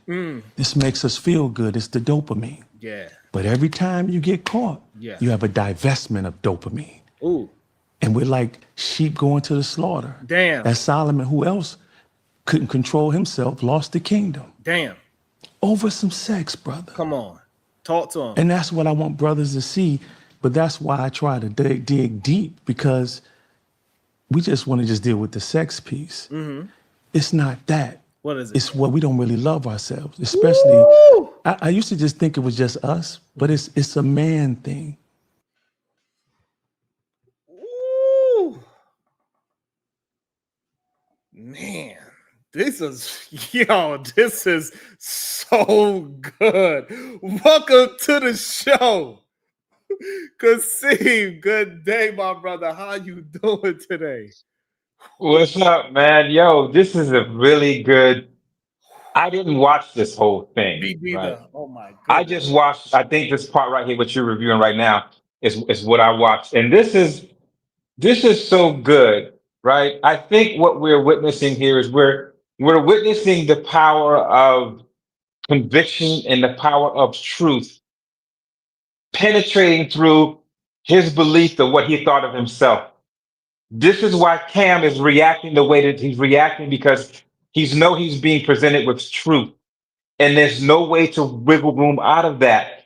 Now he's having this battle, this internal conflict with himself. So now that he knows the truth, from that moment forward, he has no excuses not to do what's right, and he can feel it, right? He can feel like, man, what this man is saying is absolutely right. I do need to change my mindset. I do need to change my values, because look at the outcomes that I have gotten. And if I truly want to make men better and they are listening to my rhetoric, obviously my rhetoric is not helping the men to be better. So I need to change that. But all of that is tied into his livelihood. So now he's got to change the way that he does his show now, the way that he moves, the way that he interacts with people. And it's a conflict, man. Because I used to be just like that guy. I used to be just like Cam. I didn't have as much money, then, but I can understand where he's coming from, where he's feeling it, particularly when it comes to controlling the lust, controlling your desires. And what you say is right. If men reprioritize what they look for and what their values are, they're going to get way, way better outcomes. When you remove lust from the top of your value system, it does work. But just like as I said before in the comment, that dopamine hit, that dopamine is something mean, fam. That feeling that we get, that we want to have, because we're all human beings and we resonate to feelings. We want to feel a certain emotion, whether men want to admit it or not, but you do, right? But it comes to a point of having awareness of what's going on within you, how your body's responding to things. You see a fat butt over there and some big breasts. Understand that you getting triggered. Like I'm getting triggered right now because baby girl is killing it, right? But now it's like, okay, I'm aware of that. How am I going to respond to that? Am I going to have enough discipline to control these emotions to keep me from crashing out? Or do I don't have enough discipline where I'm just gonna go over there and mess up my whole life and livelihood? And it's until when things go wrong or the relationship ends, then all of a sudden we got all the reflection in the world. Like, damn, I shouldn't have did that. I shouldn't have said that. Like, damn. And it's like, why can't we have enough, as he said, foresight in the beginning to have awareness to see exactly what's going to happen? And I believe that comes with maturity and also with experience and consequences. Man, I didn't know how powerful this interview was. I Yeah. did. Man. I seen people like having little, as I said, let me try to talk about it. I didn't know it was this powerful. And I love the way how he tried to, even though I don't know how truthful the science behind what he was saying is true or not, but the fact that you being promiscuous, it affects your decision making. It makes a lot of sense in the things that is around when you start getting to the corporate world, why they choose men that is sticking to one person and one family and one this and one that, because it's going to affect your decision making. If it's going to affect your decision making on your family, it's also going to affect the decision making you make in our company. I want you to make sound decisions, things that make sense. So therefore, I don't want somebody that has, the wandering eye. You know what, man? Back when I was early, I didn't understand that. I didn't get that. Me neither. I didn't get that at all. Yo, cause see, I didn't even recognize it until he said it. Like that is one of the reasons why CEOs and presidents are married in the first place. I didn't even really recognize decision making with the type of family you have. I didn't even recognize that part.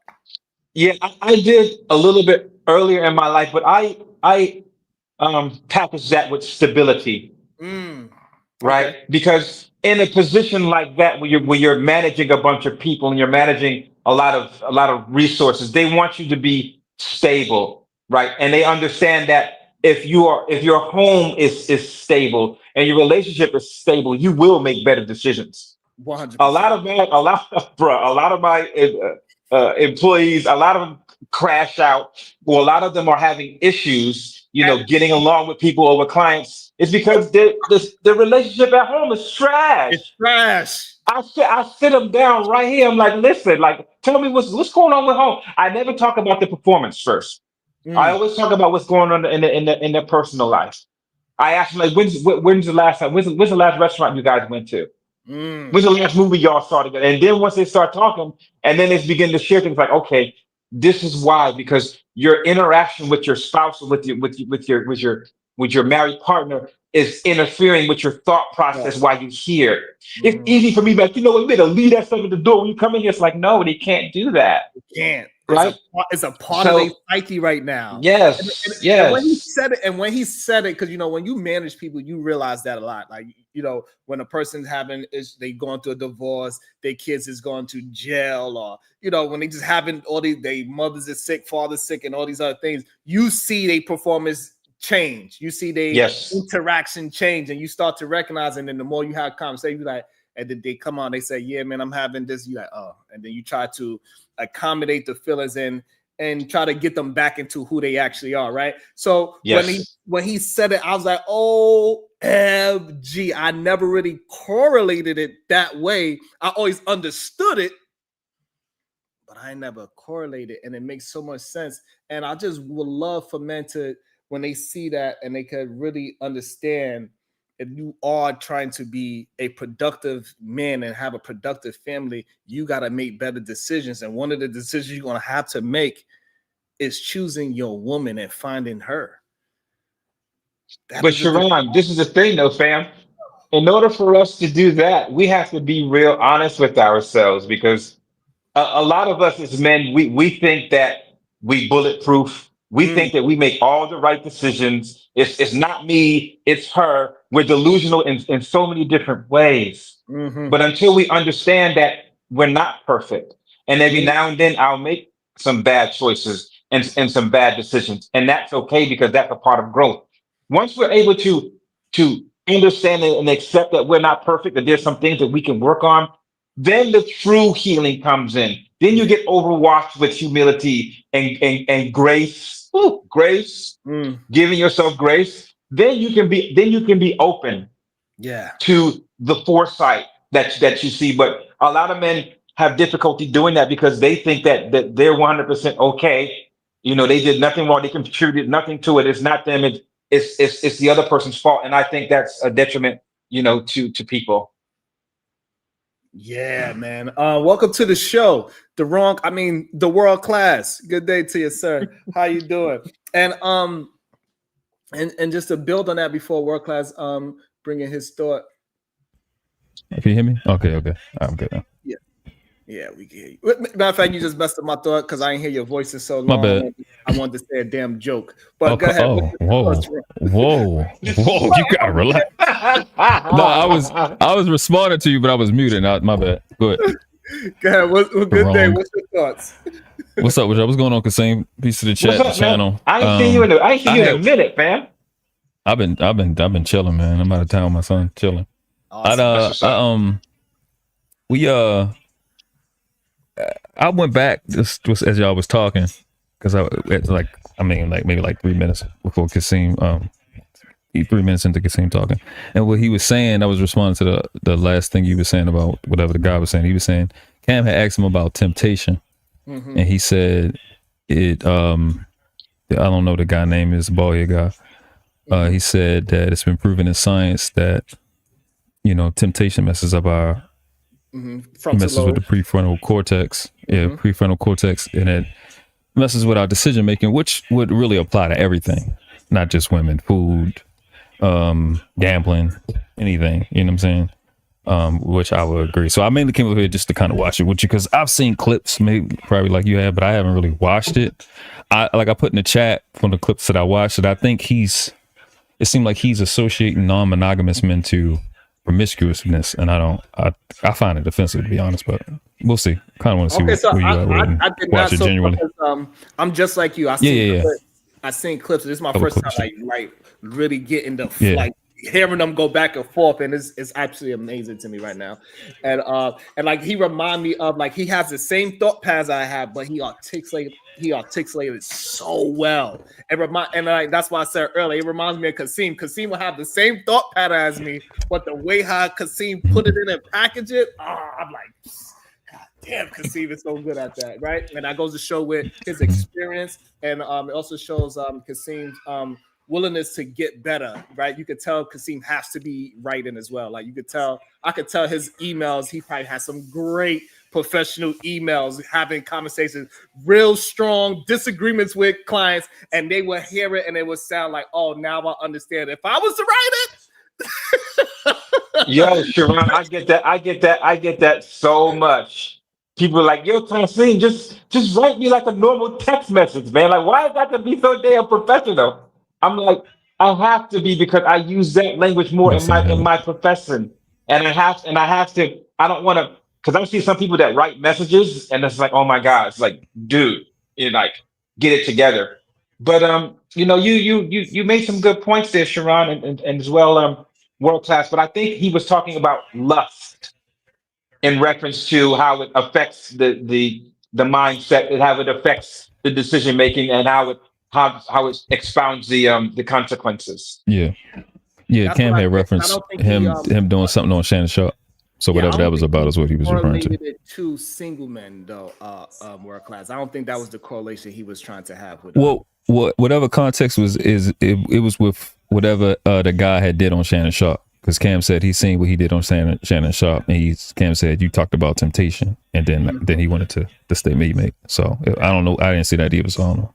Yeah, so and that's exactly part that we are up to as well, right? So, and he was just explaining that, but I don't think he correlated to being single. He just correlates to promiscuity, and I don't think he even cares that if you are married or single. He just talking toward if you're a promiscuous man, that's going to affect other decision makers that you are going to have in your life, whether you're married or not. So he just really tying it to why would you destroy or risk it all is probably the better word for a few minutes of dopamine pleasure, especially somebody as disciplined as Cam and Shannon to get to that high level and then not be disciplined in sexuality. It just doesn't make sense when you really break it down. It's like you don't love yourself, and I thought that was a beautiful way how people do self-sabotage, because some men, when we get into higher places, we do have imposter syndrome. Do we deserve to be here? Because we start to see other people that may not come from our background, skin color, whatever the case is, you start to have imposter syndrome. And you could find, and if you don't self-reflect, you would find ways to ruin these new positions that you have and moving forward in life. It's 100%. I see it all the time. You give a guy a promotion, he start doing things good, and then all of a sudden, he start coming in late. He's not producing as much work. It has never been in life of work that's the CEO of a company is going to come say, "Hey, man, last year we knocked it out the park. We exceeded all financial expectations, and everybody did a good job. This year, I need y'all to be just a little bit more lazy because we just knocked it out the park last year." Casino, have you ever heard that? No, I've never heard that. I've never heard that. They're going to tell you we're going to keep it at this level and go higher. Let's see. And go higher, yeah. Come on. Yeah, and you feel that pressure, fam. Like I just had my review. When was this? Back in September. I got really good grades and stuff like that, and good metrics and stuff. And they gave me a raise, a nice one actually. Nice as a raise. But that just put more pressure on me. It's like, I know what this raise. They're giving me more response, and I'm starting to feel it now. I'm getting just a little bit more emails. I'm getting a different tier of clients that I have to manage, along with the project managers that I have to manage too as well. So yeah, I feel it, and I have seen a lot of people, like you said, they get promotions or they get raises, and then they slack off and they get lazy. I don't know. I don't know why that happens to us. I think that only happens in the beginning stage of a raise and things like that. It's kind of an expectation, like, yeah, they paying me more money now. So your mental focus wanes down. And that has a lot to do to affect your performance. And then once somebody reminds you, like, hey, man, your numbers ain't looking right, then it wakes you up. And then it's like, okay, then we're back to business. So I don't expect, that lack of performance to sustain itself over a long period. It's just a short period until we get that little wake up, like, hey, man, I'm paying you all this money. You better get your shit together. Then I'm with that. What about the guys that are hyper productive that are also hyper promiscuous? Because there's a lot of them. A lot of guys who are high performance, but they out here in these streets. How does that correlate? Or is it just limited to, the CEO level? Go ahead. Yes, it all starts from top down. There are some CEOs, there are some, VPs. All they care about is performance, right? So if you at the job and you a lion and you a bear and you're making all of your numbers and metrics, you're making the company money.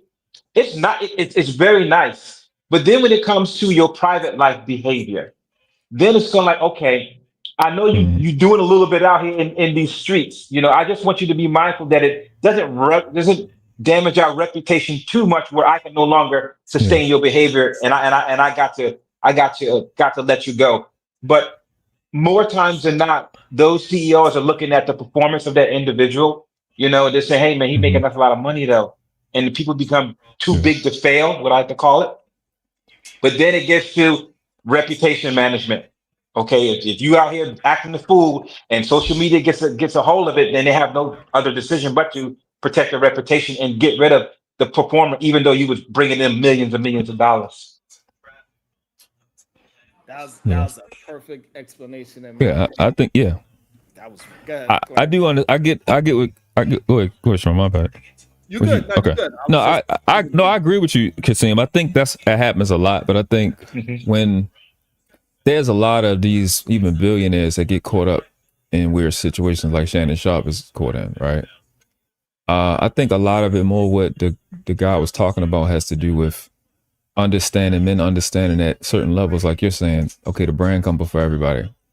And knowing how to move, but I'm just saying there's a certain facade that we have to have up at certain levels. I'll just say that word facade, for lack of a better one, an image that we have to put up that allows for protection at certain, for certain companies. And I think if you have a guy like just a hypothetical guy that's high performance, number one sales team, however that works, number one region, and he's not married. It's like, how do you justify, the guys that are at this higher level, at your level, are all married and you're not, when there's a lot of these guys like that. And I get what you're saying, but I don't see how. Again, I've been in sales. I've been in 6 different sales training. A lot of the guys that were number one weren't married. Even Kevin Samuels, he talked about, he was married before, but he was in number one in sales, according to him. Like he said he was number one. A lot, you see that a lot in business, right, a lot.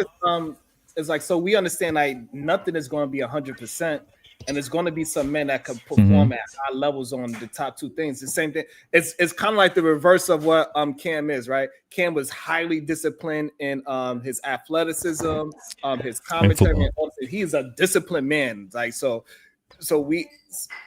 the problem is that you could be highly successful if you just have just a couple of disciplines, right? And it just goes to show, like, it's some very high functional men that just got 2 or 3 disciplines, and some men are just strictly career discipline. And yes, they could get very high. I'm with that. They could get very high, but when you start breaking down the totality of the men, that's right.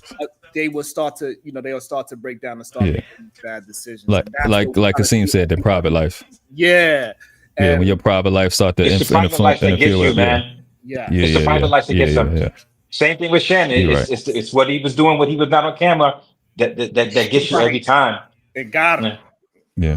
You know what I'm saying? It just happens. It's sometimes it's a slow burn. It takes a while, and you'll recognize it. And it's a thing that once you experience the visual part of it, you see the roadmap to success, and you just trying to express that to these young men. It gets so weird when they just don't understand and they fight so hard that you can see Cam is about to fight it right now. The way how he leaned over, it looked like that man physically punched him. God damn it! Like with a good shot, right? Yeah. But we can keep on breaking it down together, because I just think that was it was just phenomenal watching. And I want to say a point to what World Class was saying about younger single men being very productive and being very successful, because they're all over here in New York City, right? I think the mentality of a young professional single guy being successful, a lot of it has to do with drive and wanting to be the best and staying focused just in that area.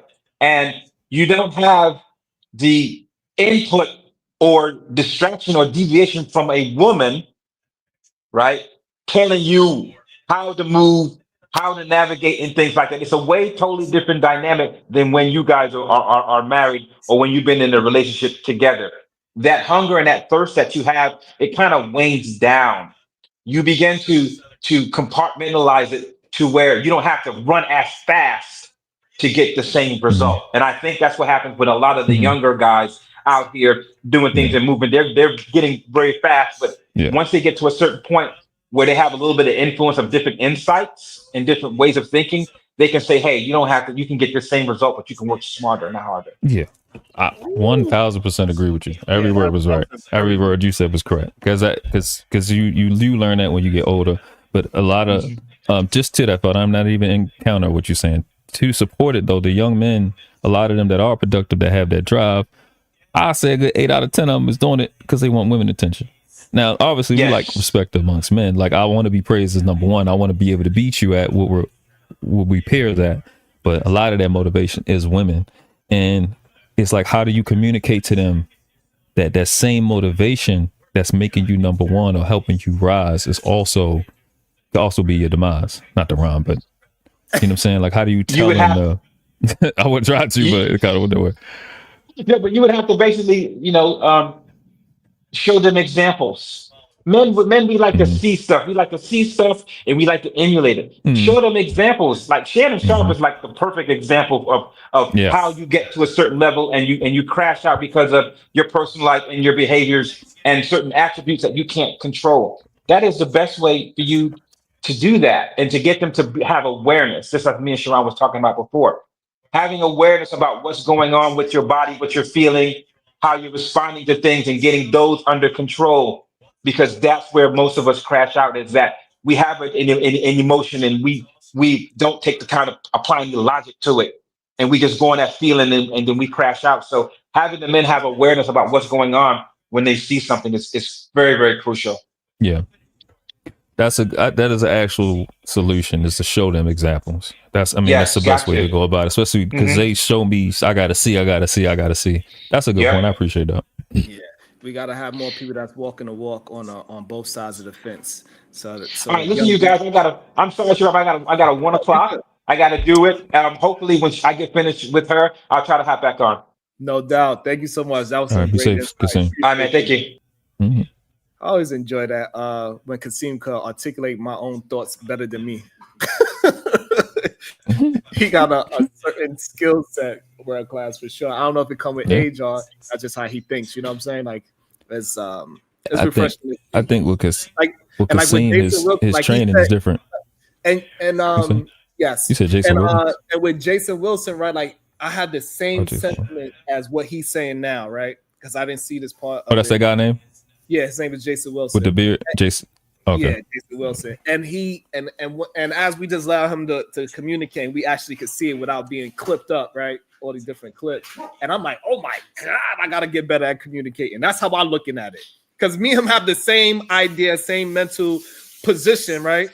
But the way how he communicated is just so much more impactful, in my opinion. His tone of voice, the way how his demeanor is, all of that shit. Because all that is a part of communication. You feel me? So a lot of it is training. A lot of it is training, and self-development, stuff that he went out his way to learn. But when you see like skill sets like that guy you're talking about, and because I watched him talk, he obviously knows how to talk to people.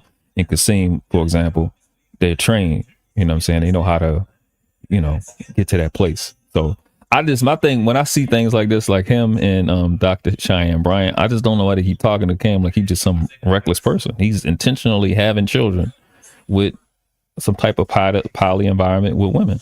I don't see him out here getting STDs. I don't see a bunch of women trying to destroy his life. Not that that's an indication that, that is perfect, right. But I don't see him as promiscuous. I just see him as he want a lot of children, and he finding women that's like cool with it for whatever reason. Right, so. And that's understandable. I think majority of us men look at those examples and we try to find the good in what he is doing. And the thing is that what we tend to not look at is that's probably why he didn't win the Super Bowl. I don't think he ain't jump on that ball because he wanted a lot of it. Lot of hand pass. I think he ain't jumping that goddamn ball. Well, I think honestly, if he jumped on that ball, they'd have still lost. They still lost if you jumped on the ball because they got trashed. Right? That could be, but that one decision, right? That one decision that he hesitated on, right? That one decision, it changed the trajectory of the Super Bowl. It changed how we look at him, yeah. How we look at it, right? Well, yeah. We don't know if the outcome would have actually changed, but we kind of feel like it would have, right? And so, and when he brought up the science of being promiscuous, it affects your decision making. That's what I thought of. I was like, yo, that decision to just look at that split second of hesitation, that this man was at he was the greatest quarterback of all time at this moment. You know, he was definitely on top. He was at the best that moment. He was a man at that moment. Yeah, especially that one decision turns everybody's idea of who he is as a decision maker. And when he said that shit, world class, that's what it hit me like a ton of bricks. Like, oh shit! Well, I don't want to derail it all. Affect, you know what I'm saying? All the way to and it goes into your position of the performance in the in work, and that's why I'm bringing it up, because he works and he's very good and everything, but at the highest level he made a bad decision, and it could possibly be because of the bad decision of being promiscuous. We know he ain't jumping that ball because he ain't want to get injured. He didn't think he could get down there, but we just wanted to see the effort. But I don't want to derail, but we do have somebody that played at a top 5 level that was absolutely promiscuous and ridiculous and out of control, named Mike Tyson. He was absolutely out of control, and he, for the most part, made a lot of good decisions, and eventually it caught up with him. Eventually. So that's the whole reason why he lost. The whole reason why he became champion, though. The whole reason why he lost to Riddick Bowe, somebody that he should have never lost to, is because of what? Bad decision making. They did. Was the thing that he was having sex earlier? That he said he did something earlier that day, like he didn't train or something. Like it was something. He was partying. He had sex. Partying the night before. Drugs. And also he didn't properly like that day. The night before. He didn't. He didn't take him serious. Yeah. They had a bag of cold water. You know what I'm saying? To put on his eyes to the goddamn ice pack. You know what I'm saying? So like all of those things was bad decision making.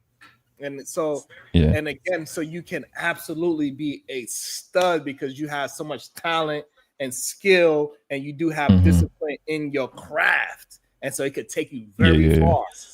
But what we see is that at high levels, that it will come out, that bad decision making. Yeah, I don't disagree with that at all.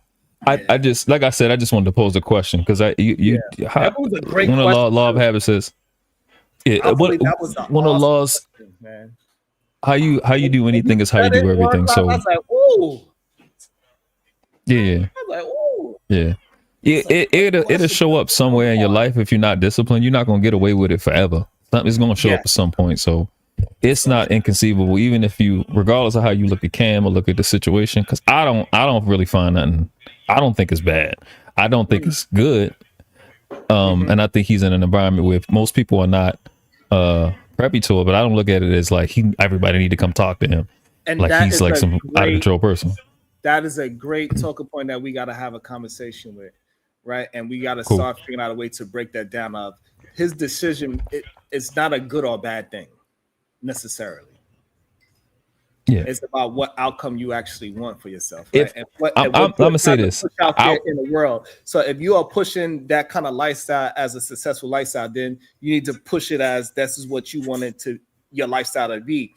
But what we see from Cam, it doesn't seem like he actually really believed in that lifestyle. He believed in a family orientated, one man, one woman kind of lifestyle, but he just don't know how to pursue it properly because of possibly temptations and how visible he is. And he's a tall man. So he got all of the goddamn attributes. He could communicate well. He got all of the attributes. It ain't just because he's tall. The man could talk.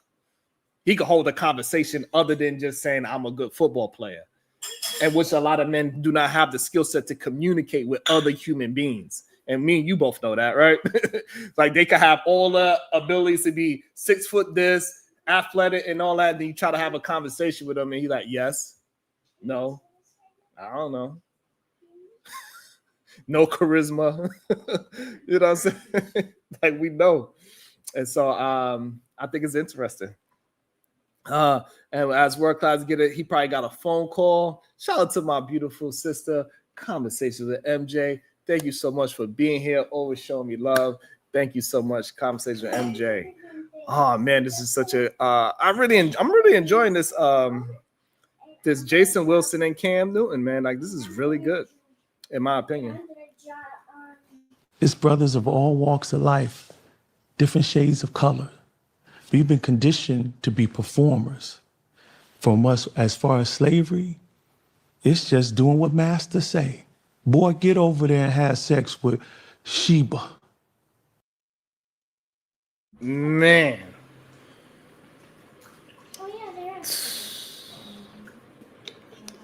Man.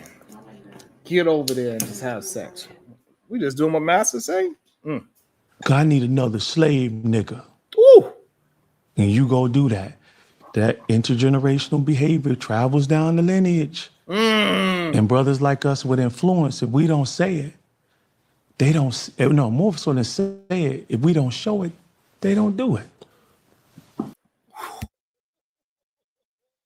My goodness. Did you see that lean over? Listen, did you see that? Listen, Jason hit with another hot cloud. He leaned over with that smile like, hey, he touched. And this is why I'm enjoying it so much, because you can see this is why people need to understand that communication is more than just words, right? Cam is expressing a lot of uncomfortability, of understanding that he understands exactly what Jason is saying, and he's relating that to probably certain situations that he have going on and how difficult it is for him to execute the things that Jason Wilson is saying.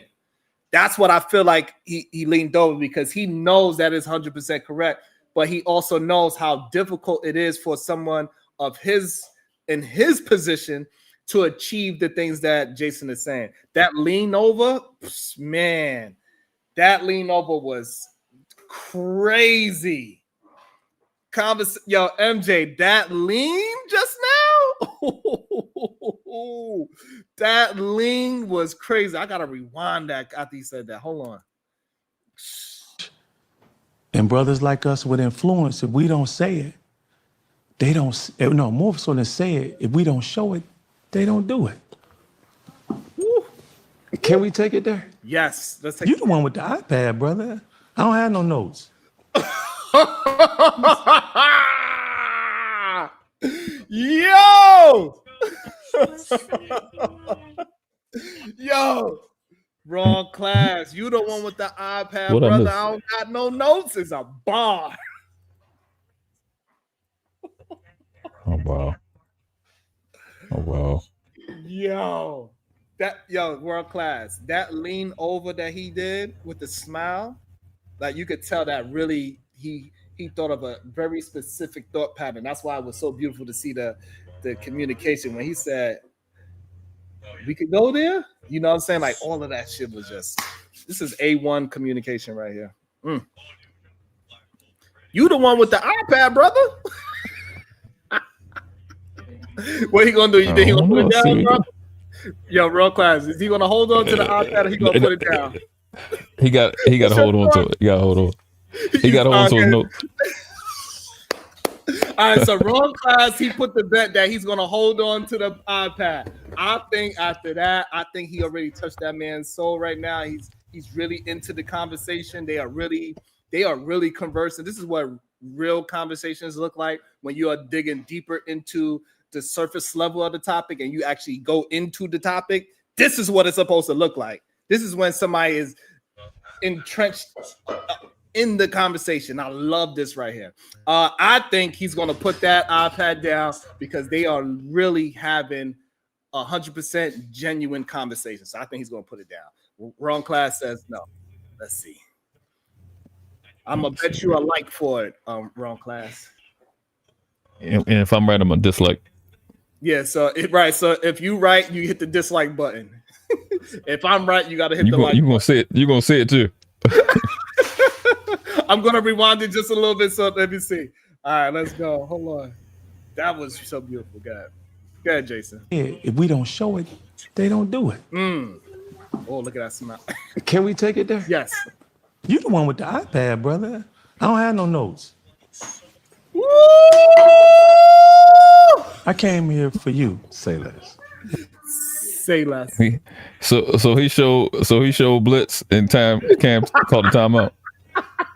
Come on now. You good. You guys understand that. Yeah. That was man, I'm loving this conversation. Go ahead. You my guy. Let's take You my guy. I came here for I you. think I'm more relatable to Shannon Sharp than the average man. Okay. Life's all about leveling up. It's probably I Whether I'm handling business, That's his Phone phone. sense. hit up there. I'm there. 18 No means disrespect. every- Shout out to the for eight- famous cigars. In this and particular Big Cam situation, sponsors, it's easy cigars, for y'all. a person to condemn. It's easy for a person to kind of look at a situation and say what they wouldn't do without having the opportunity to do. Shannon Sharp was a person who got exposed by Who? an opportunist. Okay. Some would say. Some would also say, hey, no, what he did was not right. Okay. He has to be held responsible for his actions. The thing that I always have, I love the intention to the detail, how he said responsible instead of accountable. both of those are right. You know what I'm saying? Like, that was awesome because, Jason just said responsible not too long ago. So that was awesome in real time. I don't know if most people caught that. That was awesome, by the way. All right. Well, when I say y'all niggas don't listen, when I say y'all don't listen, Hey, Finn said hey, listen, responsibility a lot over of things that accountability. Jason- That's fine. Even though I got to give credit that Jason, he's saying it a little bit more palatable than I'm saying it. But a lot of things that he's saying, I said it, but people, you know what it is, wrong class. I'm starting to realize that people respect the popularity more than the actual potent of the context. You know what I'm saying? Yeah. And It's called substance for a reason. It's called substance for a reason. It's the stuff that's under. People don't like the stuff, the real shit that's there. Yeah, you know what I'm saying? And people just want a popular person to talk like how me and you talk, right? Whatever that is, right? However how you talk, right, is a popular person that speaks like you. They'd rather rock with that just because he's popular. Yeah, listen to him. Mm-hmm. You know what I'm saying? It's a need to be a part of something type shit. That's what I think it is. People want to feel like they're a part of something, or they're not missing, or fear missing out. Woo! Thank you, baby. Woo. Was that a Russian dish? No, it's not Russian.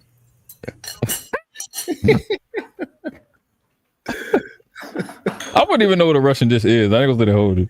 Anything with If I said potatoes. it, I wouldn't know. Anything with potatoes and mayonnaise. That's anything with potatoes is crazy. Oh, potatoes and mayonnaise. Potatoes Wow. and mayonnaise. as a resource in my life is my father. Okay. My father has been married for 40 plus years. He tells God damn, world class. How crazy is that? You see?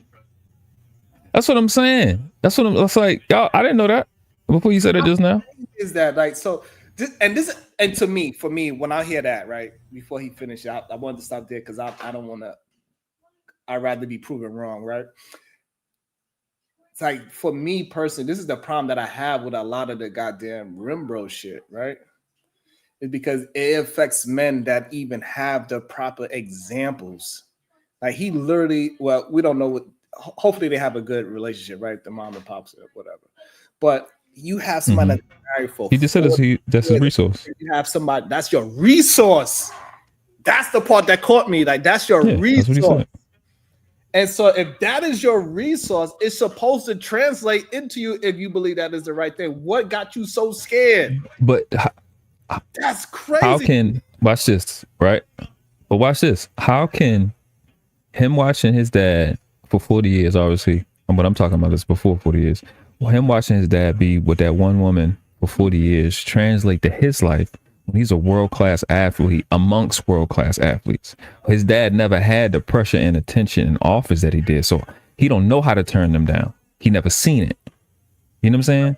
At least so if he don't have, ooh, go ahead, yeah, you build. But this is why he's saying. But this is the foundation of why he's saying I am more like Shannon Sharp than the average person.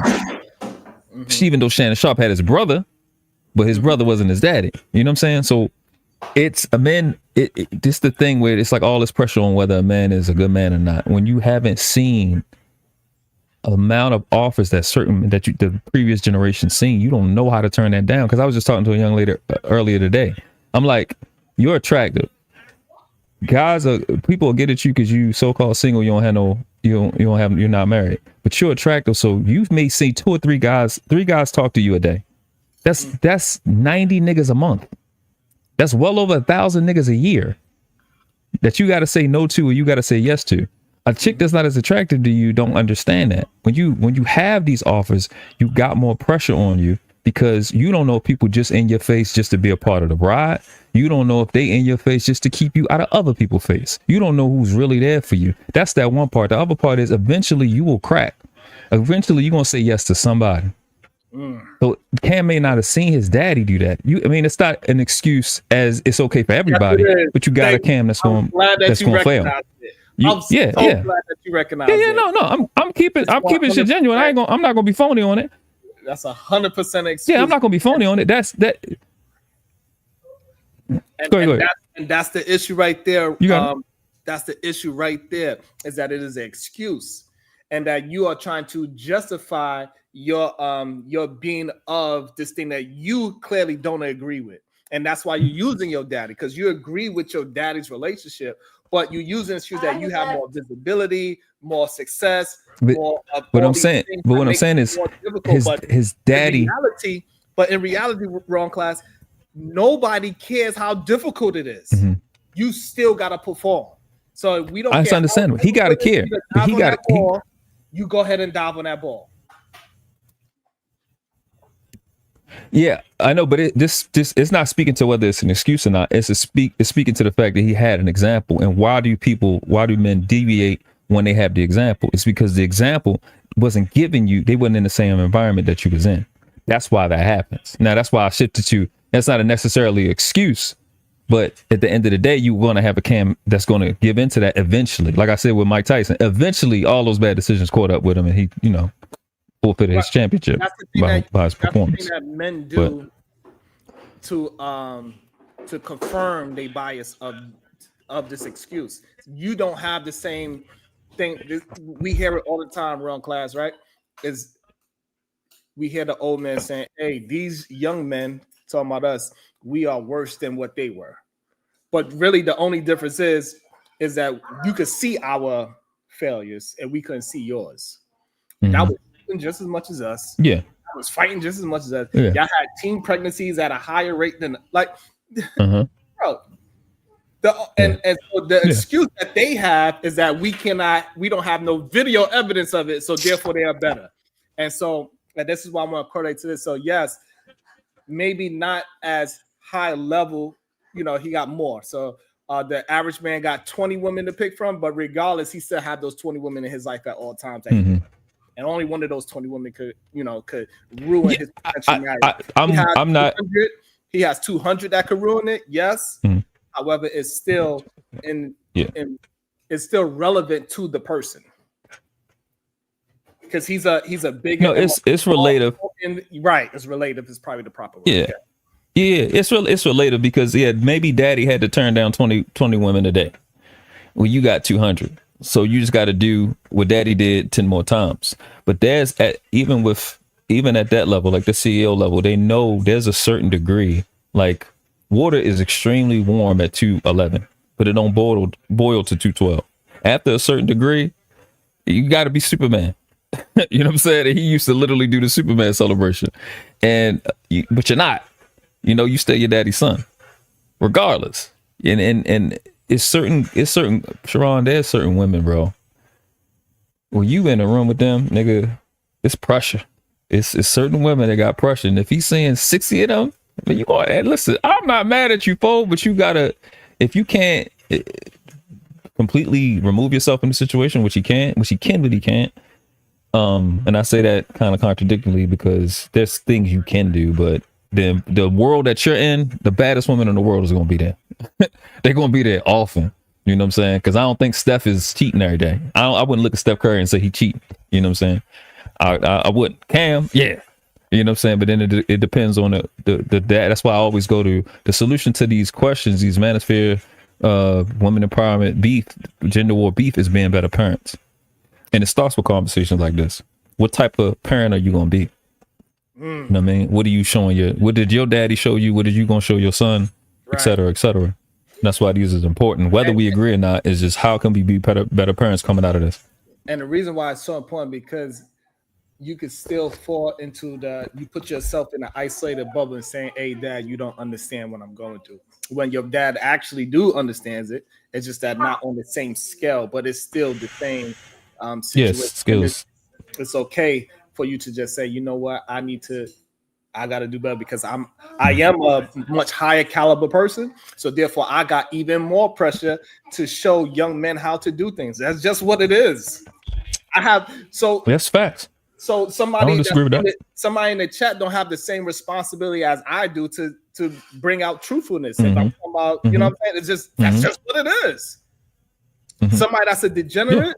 I agree. When they have degenerate conversation, their conversation is going to go lit, and they're going to have more support and more this and that and the third. It's just because he's not responsible for anything. He just let whatever happen. But if I'm attempting to be, it is what it is.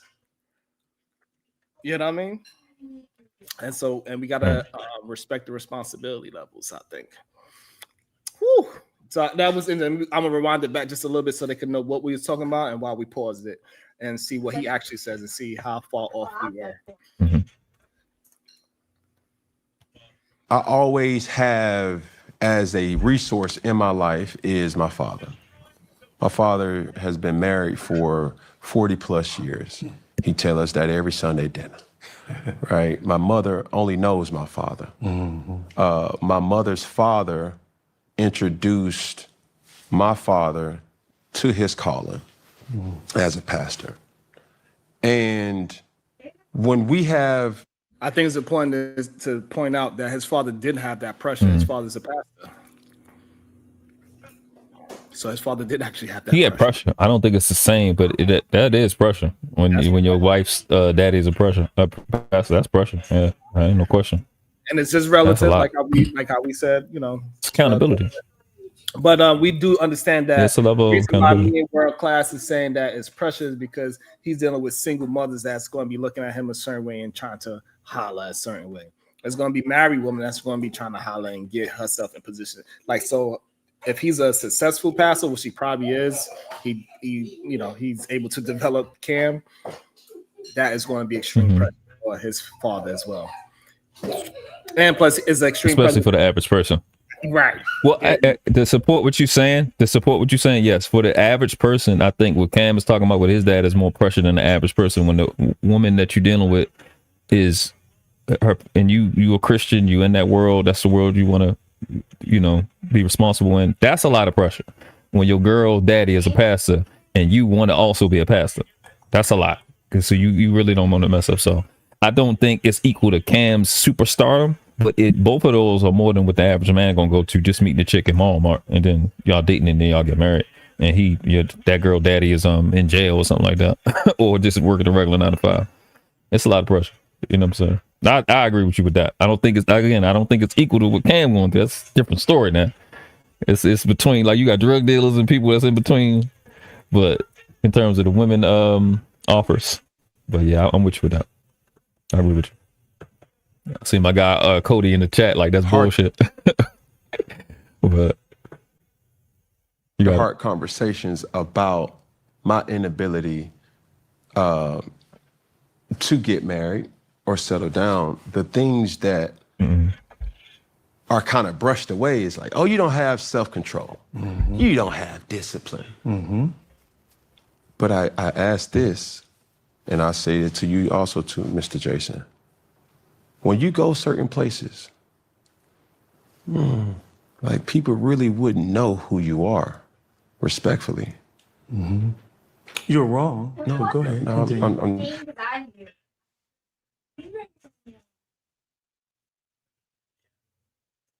you're wrong, but I'm gonna let you keep finishing. He's not wrong because he came up here and I know who the hell he was. I didn't know his name.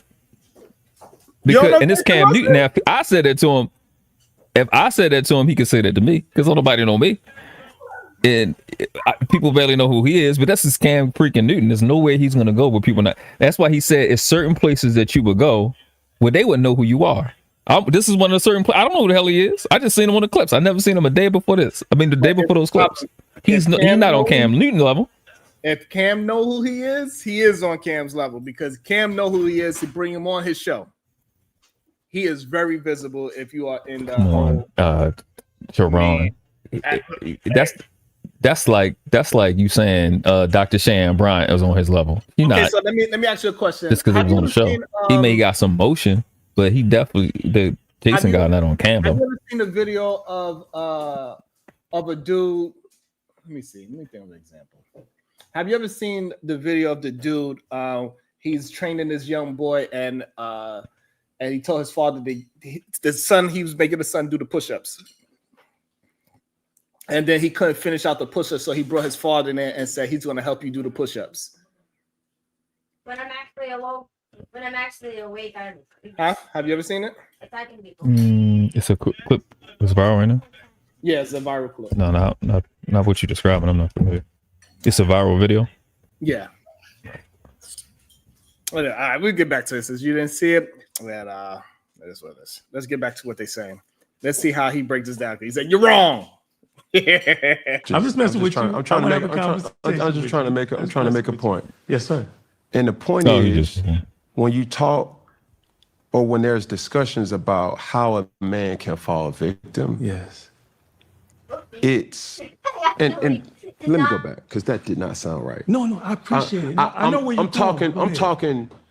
I'm not talking to you per se, but I'm talking to the average man, right? No. These are conversations that I have with my father. No. I'm saying listen, brother, Yeah. I appreciated what you said. Yeah. I apologize for interrupting. Yeah. I'm saying I understand where you're going, meaning you brothers, the temptation is greater. Am I correct? No, that is absolutely right. Okay, great. But it's one of those things that when I had these discussions with my father, a person who is the most influential person in my life, there's not things where it's like, yeah, but it's always with a but though. And going like, this is the topic of Shannon Sharp, right? And I'm not saying what Shannon Sharp was good, bad, or indifferent. What I am saying is I can relate to falling victim to the lust. If I ain't never heard an excuse, that is definitely one right there. That is an excuse. What up, LA? That is an excuse. He could understand falling victim. What? Since when do we allow stuff like that? What? Falling victim? Oh, so you? I was breaking up. What did he say? My internet, this Wi-Fi, this little spot is up. He literally said that he allowed himself to be a victim. World class. He fell. What did he say? Oh, you missed it? It was I gotta breaking up rewind online. it. I gotta rewind it. Let me rewind it for you. Let me rewind it for you, my brother. Hold on. Let me rewind that real quick. Shoosh. And going like, this is the topic of Shannon Sharp, right? And I'm not saying what Shannon Sharp was good, bad, or indifferent. What I am saying is I can relate to falling victim to the lust. And through that, when going back to the discussion of like, hey, when you go places, nobody really would know. But for me, that's a part of my lifestyle. Mixing, mingling, networking, being in different places and saying, hey, man, you know, we got to go to dinner. Dinner leads to different opportunities. Hey, let's talk about business. All right, cool. Whether it's on a golf course, whether it's in a conference room, whether it's at a bar, whether it's wherever. Business can be taking place any place. And I think the tough part is when you're actually in that situation, if you knew what you will find out, you definitely wouldn't do. But to say, hey, you don't have discipline, that's a little triggering given the circumstances that one person has. All right, so now we got down to the understanding, we got to the understanding of what's really happening. You triggered by not being a disciplined person. That's what's really going on. You just triggered. And it's okay to be triggered, but you need to recognize why you're triggered. Welcome to the show.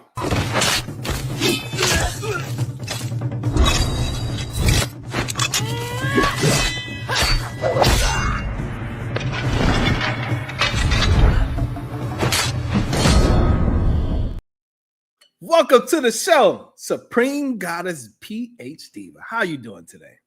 Wonderful, sir. How you doing? I'm doing well. I'm very entertained and enthusiastic about this conversation that I'm watching. I didn't know Jason Wilson had bars like that. Who is he? Jason Wilson, Is he a preacher or something? no, he's a kung fu master. And Well, I figured that much from the beard. But you disrespect my family. And so what he do a lot of mentoring in Detroit. He mentor a lot of young men, and he mentor a lot of fathers. He heals a lot of fathers and stepfathers being with their sons and stepsons and stuff like that. So, and he teach them through karate how to build confidence and learn how to deal with. oh, that's the man he used to be in the videos and with the little crying little boys. Yeah, Is that him? the little boy. Yes, and the little boy crying. He like, you gotta punch through it, son. Right. Yeah, that's him. Yeah, Yes. yeah. Okay. He look a lot older. Yes, that is him. Okay. All right. I really am What, just, back then? watching Are and you- listening. Huh? Mm-hmm. Yeah, you good? Yeah, because I'm trying to drive, watch, listen, but I was trying to charge my phone too, so I needed to be up here to charge my phone and be able to listen at the same time. So I'm on mute. All right, so let's keep going through it. I got you, Diva. Has been in versus another person being in. And that's all I say. Okay, good. You were wrong about Ooh. me going places and not being recognized. Maybe not to your level, of course. Shouldn't be as equal as that. Right. But I've been in situations in LA with my brother Matt Barnes Okay. and my good friend Vic, smooth brother as well. Women literally like, where y'all from? What you do? Brother the janitor, Damn. buff at a school. Teachers want to holler at him, same temptation. I've been in situations where I'm talking in rooms with women, Right. wanting a man who can actually tap into her inner being, her thoughts. That is Talk your shit, Jason. and this is the fallacy that majority men have, that they believe that they sexual attraction towards other people is so much higher than every other man. It doesn't matter if you have 200 people beating down your chest or 20. All it takes is one of them to ruin your life.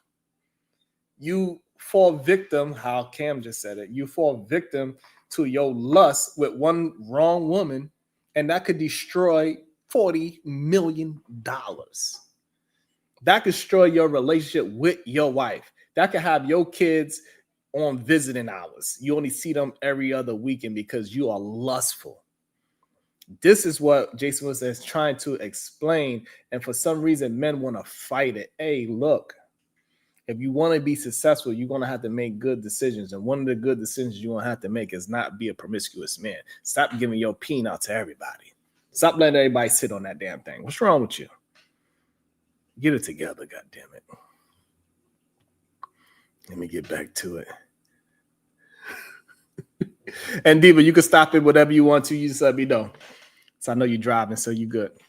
isn't just a monofaceted male or a male with just one gear. All he can do is hump on her.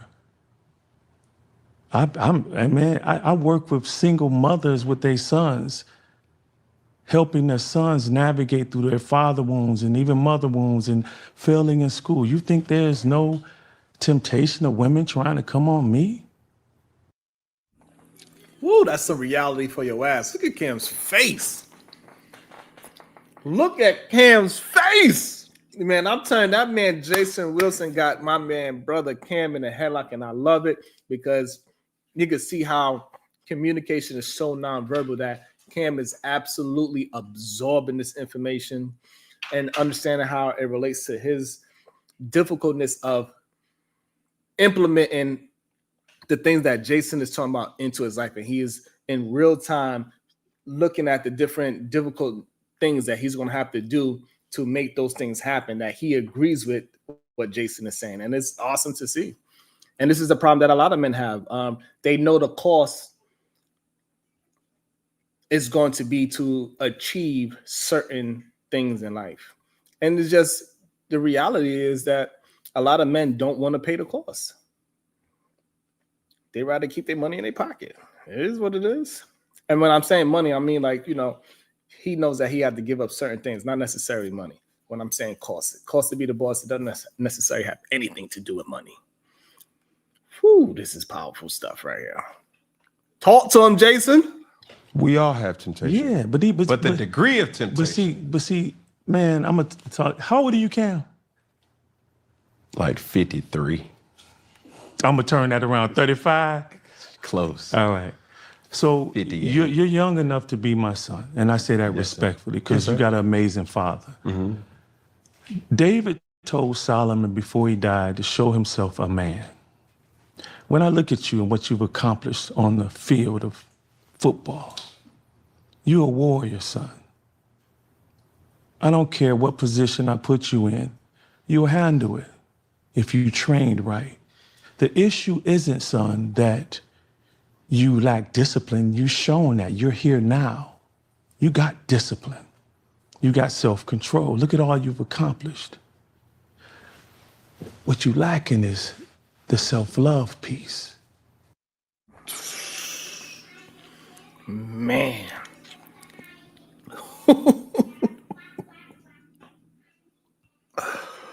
Ooh.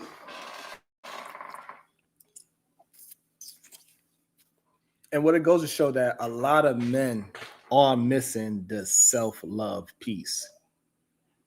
And this is why they are willing to use sex. Oh, that's the clip you saw? And this is the reason why men are willing to use sex as a way to destroy their life. That was crazy right there.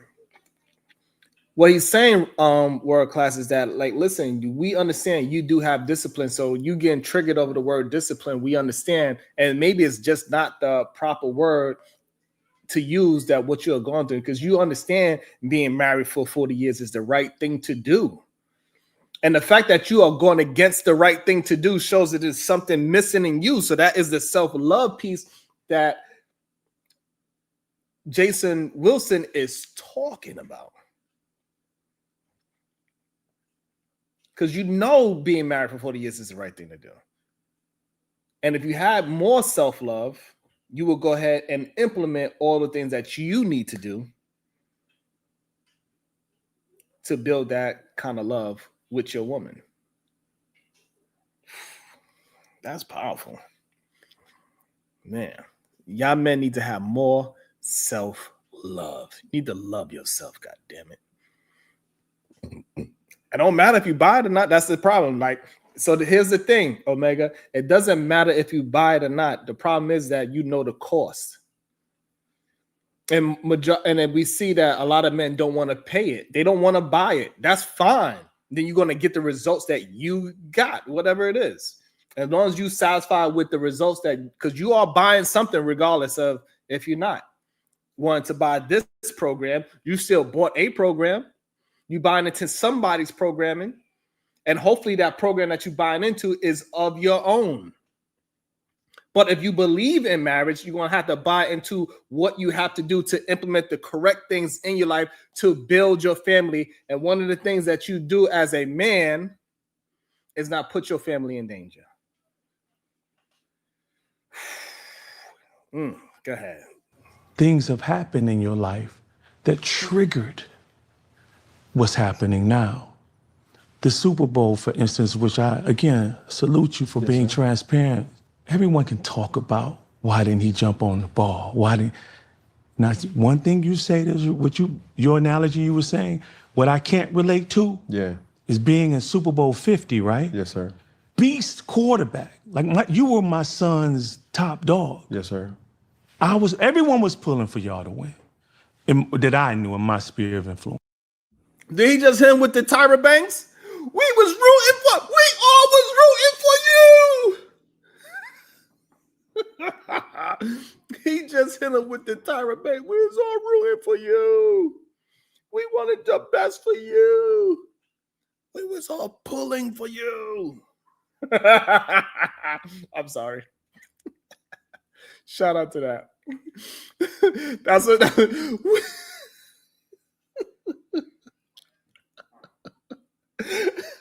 We was rooting for you. Oh man. Shout out to Tyra Banks. Hold on, go ahead. Beast quarterback. Like you were my son's top dog. Yes, sir.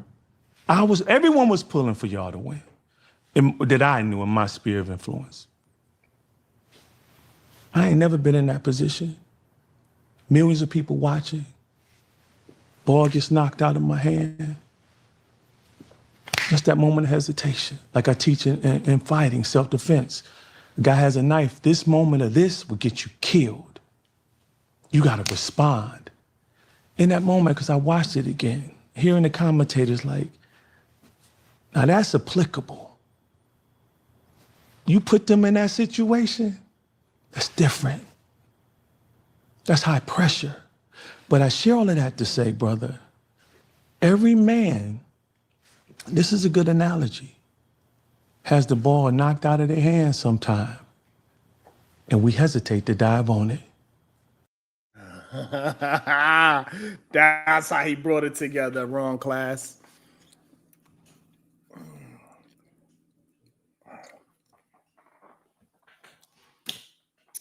Right. Right, Boricua. Absolutely. He brought that young man right up out of him. Whew. He said, we as men, we all get that ball knocked out of our hand. And to relate to some of the relationship talk, this is when we always hear men, we have the conversation, and they say it's that one woman that they got let go and stuff like that. That is the ball knocking out your hand and you hesitate on jumping on that. That's what it has to do with it. He talking about the hesitation piece, because we all men on all levels have the ball knocked out the hand. It's an analogy. Don't try to make it literal. It's an analogy. We all have the ball knocked out of our hands. It's about we need to learn how to respond properly when the ball is knocked out of our hands. You see it. You see it. I know you see it. I know you see it. Because you know how many girls he got? Eeny, meeny, miny, mo. How many of these wanna go? I know you see it. Stop playing with me. Let's see what Cam responds with. In life, that could be like for me, I use myself for example. I got my wife now, Nicole, pregnant out of wedlock, very dishonorable to her father, who was a pastor. Instead of, I did hesitate. It took me over 4 years to marry this woman. I wasted so much time. We've been married. There you go. There go his correlation to the hesitation. There go the ball knocked out of his hand. He hesitated to jump on that ball. That ball was him turning his woman into his wife before she carried.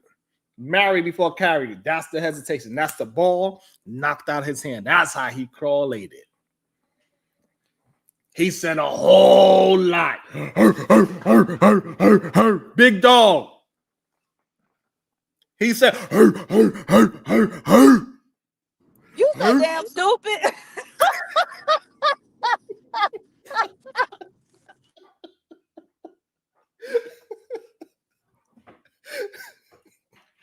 Something is wrong with you. Oh, I get excited over good combos, Diva. I gotta learn how to, hey, Diva. To me, right now, I'm looking at a master class on how I need to improve my communication skills. Whew. Like, that's a whole nother level, Diva, because like he's saying the same thing I'm saying, Diva, but he's saying it with so profoundness and his tone of voice when he leaned, the way how he used his hands at certain parts of the conversation and when not to. this is a master class on communication, in my opinion. Woo. He cooking. And it's a bunch of men trying to deny what he's cooking, but I know you smell what Jason is cooking. 27 years. But I finally dove on the ball. What I'm saying is, son, is that situation was so heavy. I'm just watching it today. If you haven't really unpacked that, like really, it will morph into other areas in your life where you hesitate. Come on. Come on. Wrong class. I don't know how you're not seeing that. He said, if you don't unpack it, you will continue to hesitate of jumping on the ball. It's going to affect your relationship with your woman. It's going to affect the decision making that you make moving down the line. It's going to affect the relationship that you have with your children because you're going to still be stuck in this hesitation thing that you never unpacked. Decatur, I don't care if he microwaving it or not. He's still cooking because I can smell it. Hey, look, pumpkin spice is good. I don't know what you're talking about. I got a couple of pumpkins in my backyard right now. I got fresh pumpkins, matter of fact. Look at that. I got some fresh pumpkins right there. Y'all don't even know pumpkins grow like that. Y'all don't even know pumpkins grow like that. They thought they just laid on the ground.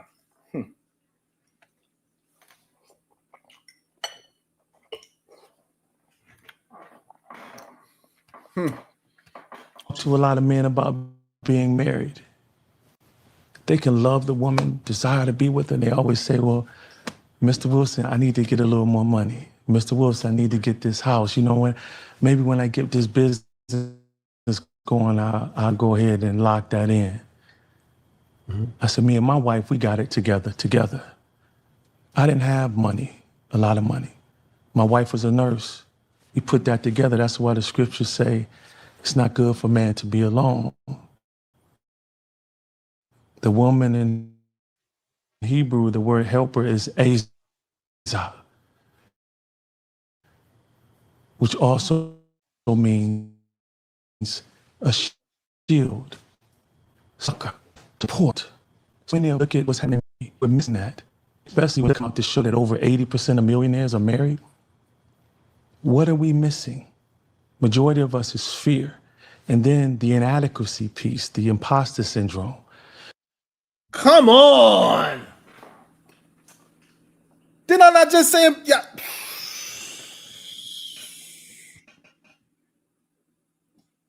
Whew. I just mentioned this earlier, Diva. I just mentioned this earlier. What did you say? That a lot of these men have imposter syndrome. When they start moving up in life, their girlfriend is starting to be submissive and cooking for them. They start to get imposter syndrome. They start to be like, nah, she ain't really for me. She wants something from me. It gotta be something. Why does she want to be with me? Why this and why that? And they find ways to ruin their relationships, whether it's business, whether it's their job, or if it's their girlfriend that's shown all the right thing. They start to get imposter syndrome. They don't believe they deserve it. And they ruin it by being, one of the ways they do it is by being promiscuous. It's crazy. So why don't they think they deserve it though? So are you saying like most of them have like low self-esteem? Is that what you and him, I guess, are saying? Yeah, so that's the, well, I don't know if it's necessarily low self-esteem, but the imposter syndrome, it encompasses, low self-esteem in that area. So once you don't believe you deserve the things that you worked hard for. You think that is something else going on and you think it's going to ruin. So instead of waiting for it to ruin, you ruin it yourself. And that's what the imposter would do. Because he don't believe that he's actually that thing, or she, for that matter. Okay, so at the very least, a lack of self-efficacy. But he also mentioned a lack of self-love, which is why I was like, a lack of self-esteem. That self-love piece was kind of crazy too. It was an interesting correlation, but clearly it has to be some kind of truthfulness to that, because men are just willing to go and put their penis inside of anything that could possibly ruin their life for 5 minutes of dopamine. You could possibly catch something. You could catch the worst disease in the world is a baby, and now you got this crazy person. Right. So previously I talked about Dr. Amos Wilson and his theory of reactionary masculinity. And so basically what he was talking about is, because black men themselves have said that they receive the messages they receive from the world is that they basically ain't shit, right? um and so he said that they deal with this because, men want to be men, and one of the only ways that black men can exercise their masculinity is through sex with women or through relationships with women. And so I don't know, that's just seeming very relevant to this conversation, where in an attempt to exercise their masculinity, they will, be promiscuous and ultimately self-sabotage. Absolutely, 100%. Because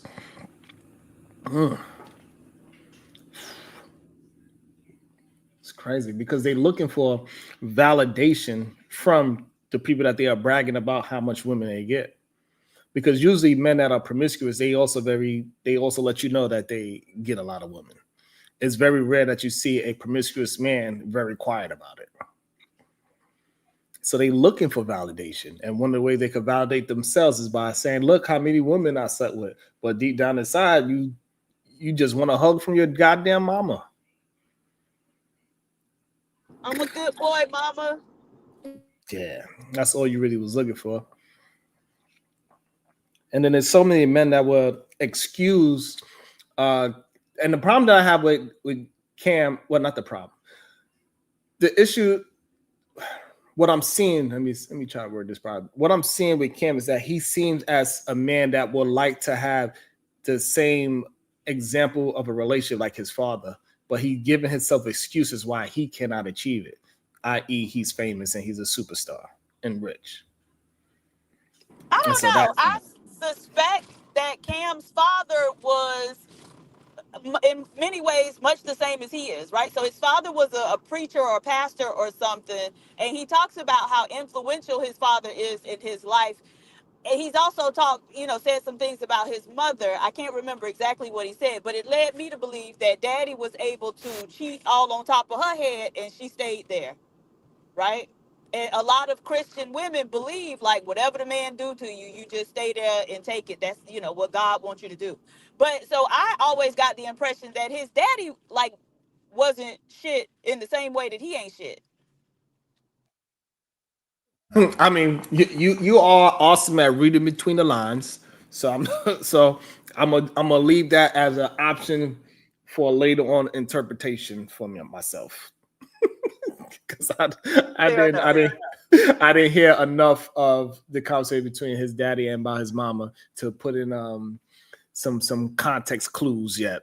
Shout out to the Cash App. It says, Diva, cooking these ninjas is how you do it.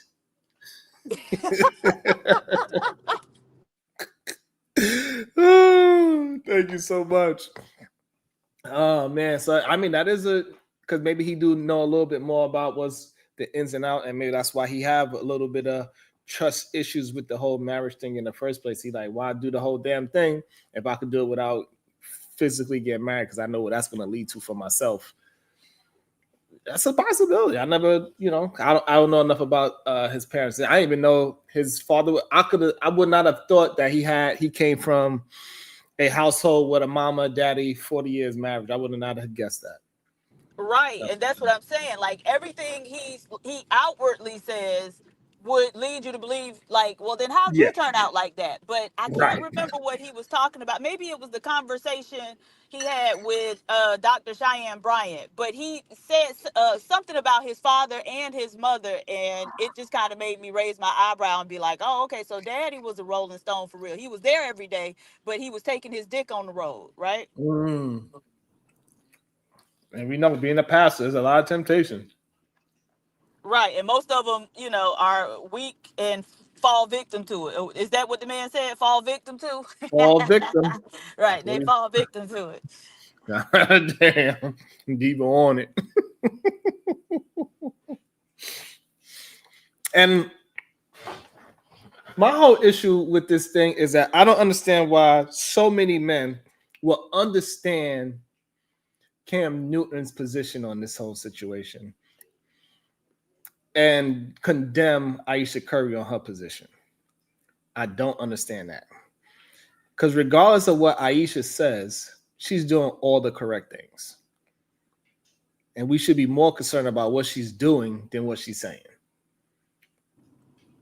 They really don't even care about what she's doing. The reason they care about what she's saying is because, that is what is able to like tarnish the man's reputation, right? So this is all ego protection. Right. So if she was, discreet and cheating, I think a lot of them would think that that was better than her coming out here and saying, some very normal and natural things for a woman to say when she's been married and a mother from the age of like 19, 20, right? Right. Even though she's doing all the right things. And so, again, it's just one big exercise in ego protection because, black men wear their egos on their sleeves. Damn. And we just got to get men to just get up out of that situation and just seeing things for what it is instead of what you hear. And it's always so weird to me because they say that women hear things differently than what it is. And clearly, majority of these men, they got to be women. They got to be the woman that they are talking about because they act exactly how the woman that they describe that is no good and all that, they act exactly like that woman that they describe. That woman got to be their alter ego, the one that they go inside their wife's closet and put the wig on for. Wait, what? Yeah, they be all up in their wife's closet, putting on wigs and putting on their wife's stockings and all that shit. And then they get caught. Babe, no. No excuse. Get caught, nigga. You got her wig on and some pantyhose. Don't try to act like you trying to role play now. And then all of a sudden, they get into an argument and then she pushes him and somehow he falls on his stomach. You know what? Fall on his stomach, tooted up, right? He tooted up, huh?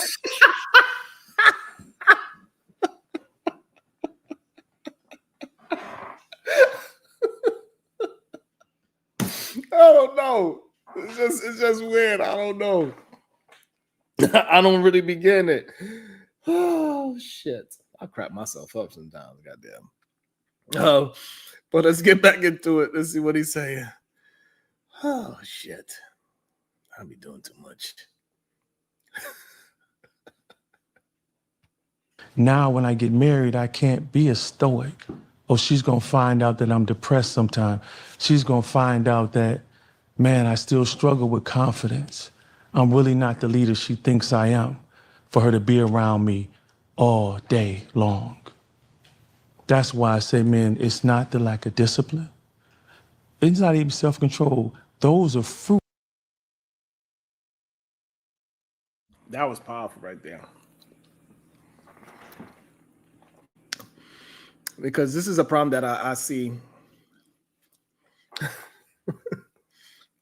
This is a problem that I see that a lot of men have. Because like even when we just having regular conversations with them, Diva, and then we just point out who they are, right? From what they are telling us. He's like, oh, okay, so you said this, that, and that, so therefore you don't believe that such that. Why you say that? What made you think this? And because you said it. But that don't mean like it's okay for you to be who you are. And for some reason, when people start to see a lot of these men that have self-confidence or have this imposter syndrome, when they realize that you see them, they try to hurry up and put their mask back on. Like, no, that ain't me. Look, I got my mask back on. And this is why they keep telling men to not be vulnerable with their woman, their spouse. And that is a vulnerable moment when you going through some things, you're going through your losses, and you have self-reflection. That's probably the most important time of your life is when you're going through losses, how you're going to respond to losses, right? Because that's pretty much the only time you could be with yourself, right, Diva? It's like when you're going through a loss, like because when you winning, everything's on autopilot. Every joke is funny when you're winning. You laugh at all your boss's joke when you're winning. When your ass get fired, your boss ain't funny no more. You be like, fuck that motherfucker. You know what I'm saying? And that's the time when you got to have that self-reflection when you're losing. And a lot of men are afraid for their wife to see them in a lost position. And what they really don't understand is that if your wife see you in that depressed state or that loser state or whatever, and you work yourself up out of it, she's going to love you more because she realizes what type of man she got. A man that's not going to be held down for long. That a man that can handle adversity. That's the shit that make a goddamn woman vagina go whoop whoop. Is that you can handle adversity. You don't crack under pressure. That's why a faithful man No, go ahead. That's why a faithful man is so impressive to people. Because especially a nice looking one, right? Right. A nice looking man is like, damn. Right. I don't know why they don't recognize that. Well, I think, part of the inability or lack of desire to be vulnerable, even with your woman, is because, women are attuned to different things a lot of times than men are, particularly, people, like in, how people move. So a lot of times they don't want to do it because that woman had already told them, hey, you probably don't want to take this route. It ain't looking good, right? But in that ego, and they know so much, they'll do it anyway. And then when it blow up in their face, of course you don't want to go eat that humble pie when that lady was standing there the whole time telling your ass, don't do that.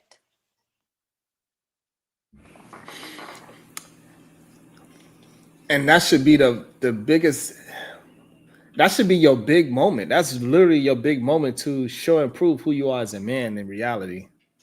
Is to suck it up, swallow your pride, swallow your ego. I'm like, babe, you know what? The manosphere has put me in the wrong direction. All these goddamn lovers of men, I believed everything that they said, so it made me not trust you as my wife. And now that I see the light, now I could be the man I'm supposed to be. I don't want to fall on my stomach no more every time you give me pushback. You know what? Ladies, leave the first time you fall on the stomach. Leave. Do not wait for it. Because these management men, that's what they make you believe, man. They make you believe that they got the best interest for you rather than the person that lives with you and that cook for you every night. That's crazy to me. And is in that situation with you, right? So when you taking a loss, that woman is right there with you taking that loss. Right. Big time. And they act as if also another thing they do as well. And I guess it's probably a coping mechanism is to act as if they going through it by themselves. Like whether you fix it or not, you still didn't do it by yourself. You still had somebody that was dependent on you.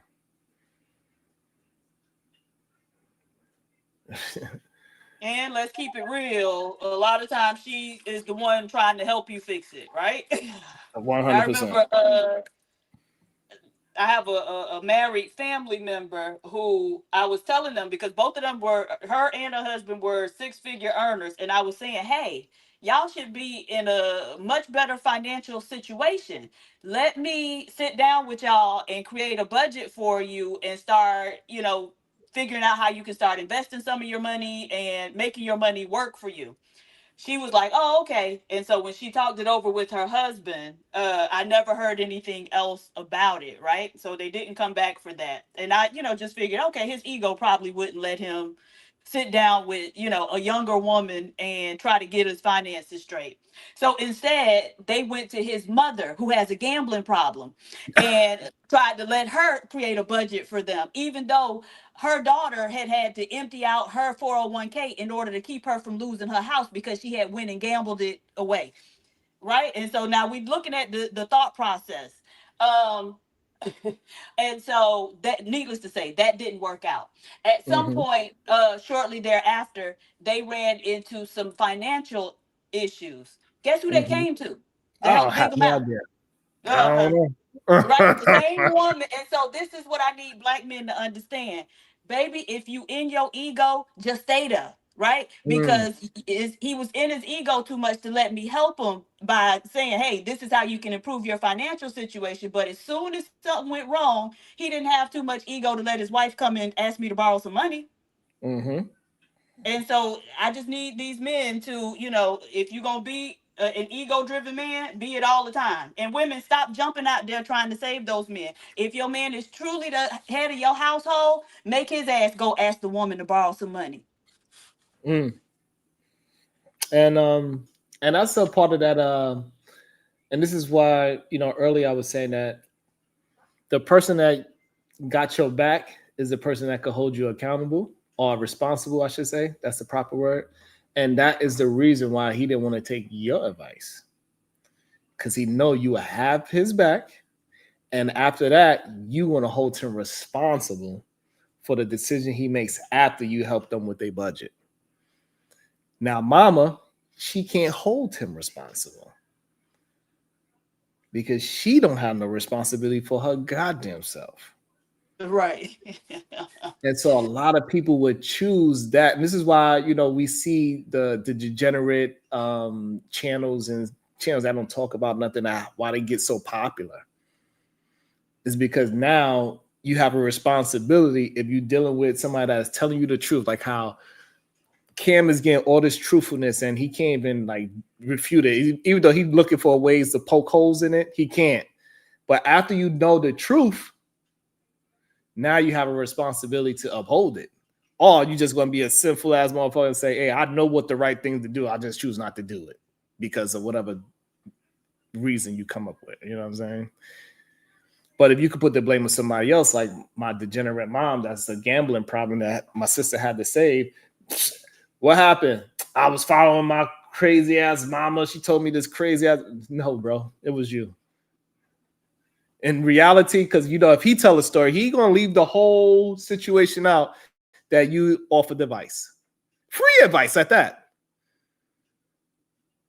That he ain't gonna never say that. If we used to have a conversation with him, Diva, he ain't gonna never say, yeah, my family, my cousin-in-law, my sister-in-law, whatever it is, tried to help me out, and I ain't listen because I was in my feelings. He would never say that. He would just say, yeah, my mom gave me this advice. I followed my mom, and it led me down the wrong path. You see, woman ain't shit. I don't know why I listened to a woman in the first place. That's what he's going to say. Right, Diva? If he was on the panel and he didn't, that's what he would say. He wouldn't say his mama ain't shit, but... Oh, he might not. He might. When we get these people on these platforms, Diva, they start being truthful like a motherfucker. They say things that they would never say amongst their peers. You know what I'm saying? That's what I learned with this internet stuff. That a lot of times the masks come off. That's why they get confused when we see them. They're like, oh, no, that's not me. Hold on. I'm a nice guy. Shut up. Right. you ain't no, you know what I'm saying? So craziness. Let's see what else Jason cooking up. Man, interesting stuff. This is a great build right here today. I ain't gonna lie. Of the seeds that have been planted. So if you don't have the right seeds and the right soil, your manifestation or the bad fruit is what we're seeing now in so many men. Look at Cam's face. Your manifestation or the bad fruit is what we're seeing now in so many men. So many men is me. Damn. Well, at least he honest. Oh man, this is why body language, people don't understand how much conversation is happening with and without words. I don't know. We at the 3-hour mark. I don't even know what we doing. I don't know what these people doing. What they doing? That's what I'm trying to figure out. Shit, are y'all not enjoying the show? I don't know. It'd be hard to tell. It'd be kind of hard to tell, Deep. I don't know if they really be enjoying it or not anymore. We got 3 hours. I don't know. We need some kind of campaign for some super chats or something, I guess. I don't know. But we do have a couple. You still driving, Diva? All right, Diva's still driving. I'm here. Okay. Let me see. All right. Boricua Preciosa with the $5. Shout out, peace and love to Brownsville. He been saying this. Word, bars.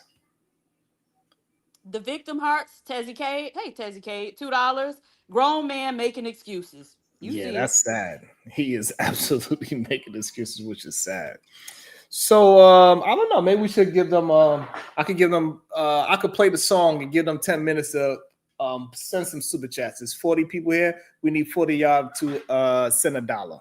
So we get $40 by the time the song is up. We continue the goddamn review. That sounds fair. What you think, Diva? Yep, more than fair. Get y'all shit together. Word. $1 a piece. Y'all figure it out. We trying to get $40 by the time the song ends. Hey. Y'all figure it out. Wireless wake up show. We get it cracking, no acting. Say what you say, but bring facts with it. I'm Sharon Bracey, come face me. All love. What we saw the case be. Boom, boom. Hey, this the Wilder wake up show. Lights on, case closed. With sips on deck, no capping. Just proof exposed facts. Challenge me, let's see what's happening. We don't pretend. Nah, Sharon Bracey, come face me. Truth gon' win. Night turns to evidence. Mics, receipts in the file. We talk that street gospel. Broadcast live. Wilder's wake up show, the truth unfold. Ain't no games, we chasing facts, we taking hold. Lights low in the studio, the tension thick. Chat scrolling, comments heavy, they expecting this. Look, I drop a jewel, it explodes, scatter in the crowd. Boom, boom, boom, boom. You talk tough in the ends, but vanish when it's loud. I've been smelling smoke, fakeries and fraud. Boss frontin' in the streets, but the paperwork flawed. Receipts stacked tall, timelines crossing the line. This is ghetto court with a beat and a rhyme. Bring your courage, bring your proof, or get exposed tonight. I ain't afraid of the truth, I live for the fight. I'm sure I call your name, come stand right here. It's all love, but the case gotta end this year. It's the Wilder wake up show. Lights on, case closed. Receipts on deck, no capping, just proof exposed. Challenge me, let's see what's happening. We don't pretend. I'm sure I'm bracing, come famous. Truth gon' win. Witnesses calling, testimony heavy. Facts, city on my back. Foundation steady. This ain't petty beef, this a purge of the lies. We strip masks off, truth televised. Every edit erased, no escape from the lens. Your moves documented, beginning and end. I'm the host with the hustle, the streets on my chest. No capping, the truth manifests. A lot of them scared when the light hit true. Scared, hide in the shadow, ducking the proof. But it's the arena, respectfully loud, where the righteous get heard and the fakes disavowed. Stream overflow, donation, captive vibes. We dissect illusions, stitch timelines tight. March through the smoke, no fear at night. If you came for smoke, you best wear a mask. We spray facts heavy, can you handle the blast? This the wake up show, this the code we know. Facts over fiction, that's the life we show. Sharon Bracey, last call, last chance. All love in a circle, but the truth gon' dance. Case closed, curtains drawn, verdict tall. Wildest wake up show, we stand over all. This the Wildest wake up show. Can you hear me? We stand over all. This the Yeah. Wildest wake up show. Oh, okay, because it was just silent. I couldn't hear anything. Okay. Conversations with MJ, $2. Sharon, Tim is just an unhealed hoe. Nothing new. Sharon Bracey, come face me. Truth gon' win. Night turn Mics, receipts in the file. We talk that street gospel, broadcast live. While this wake up show, the truth unfold. Ain't no games, we chasing facts, we taking hold. Yeah. Alright, y'all got a couple of seconds left. Lights on, truth only. I'm Sharon Bracey. Case off. Case boom, boom, boom, boom, boom.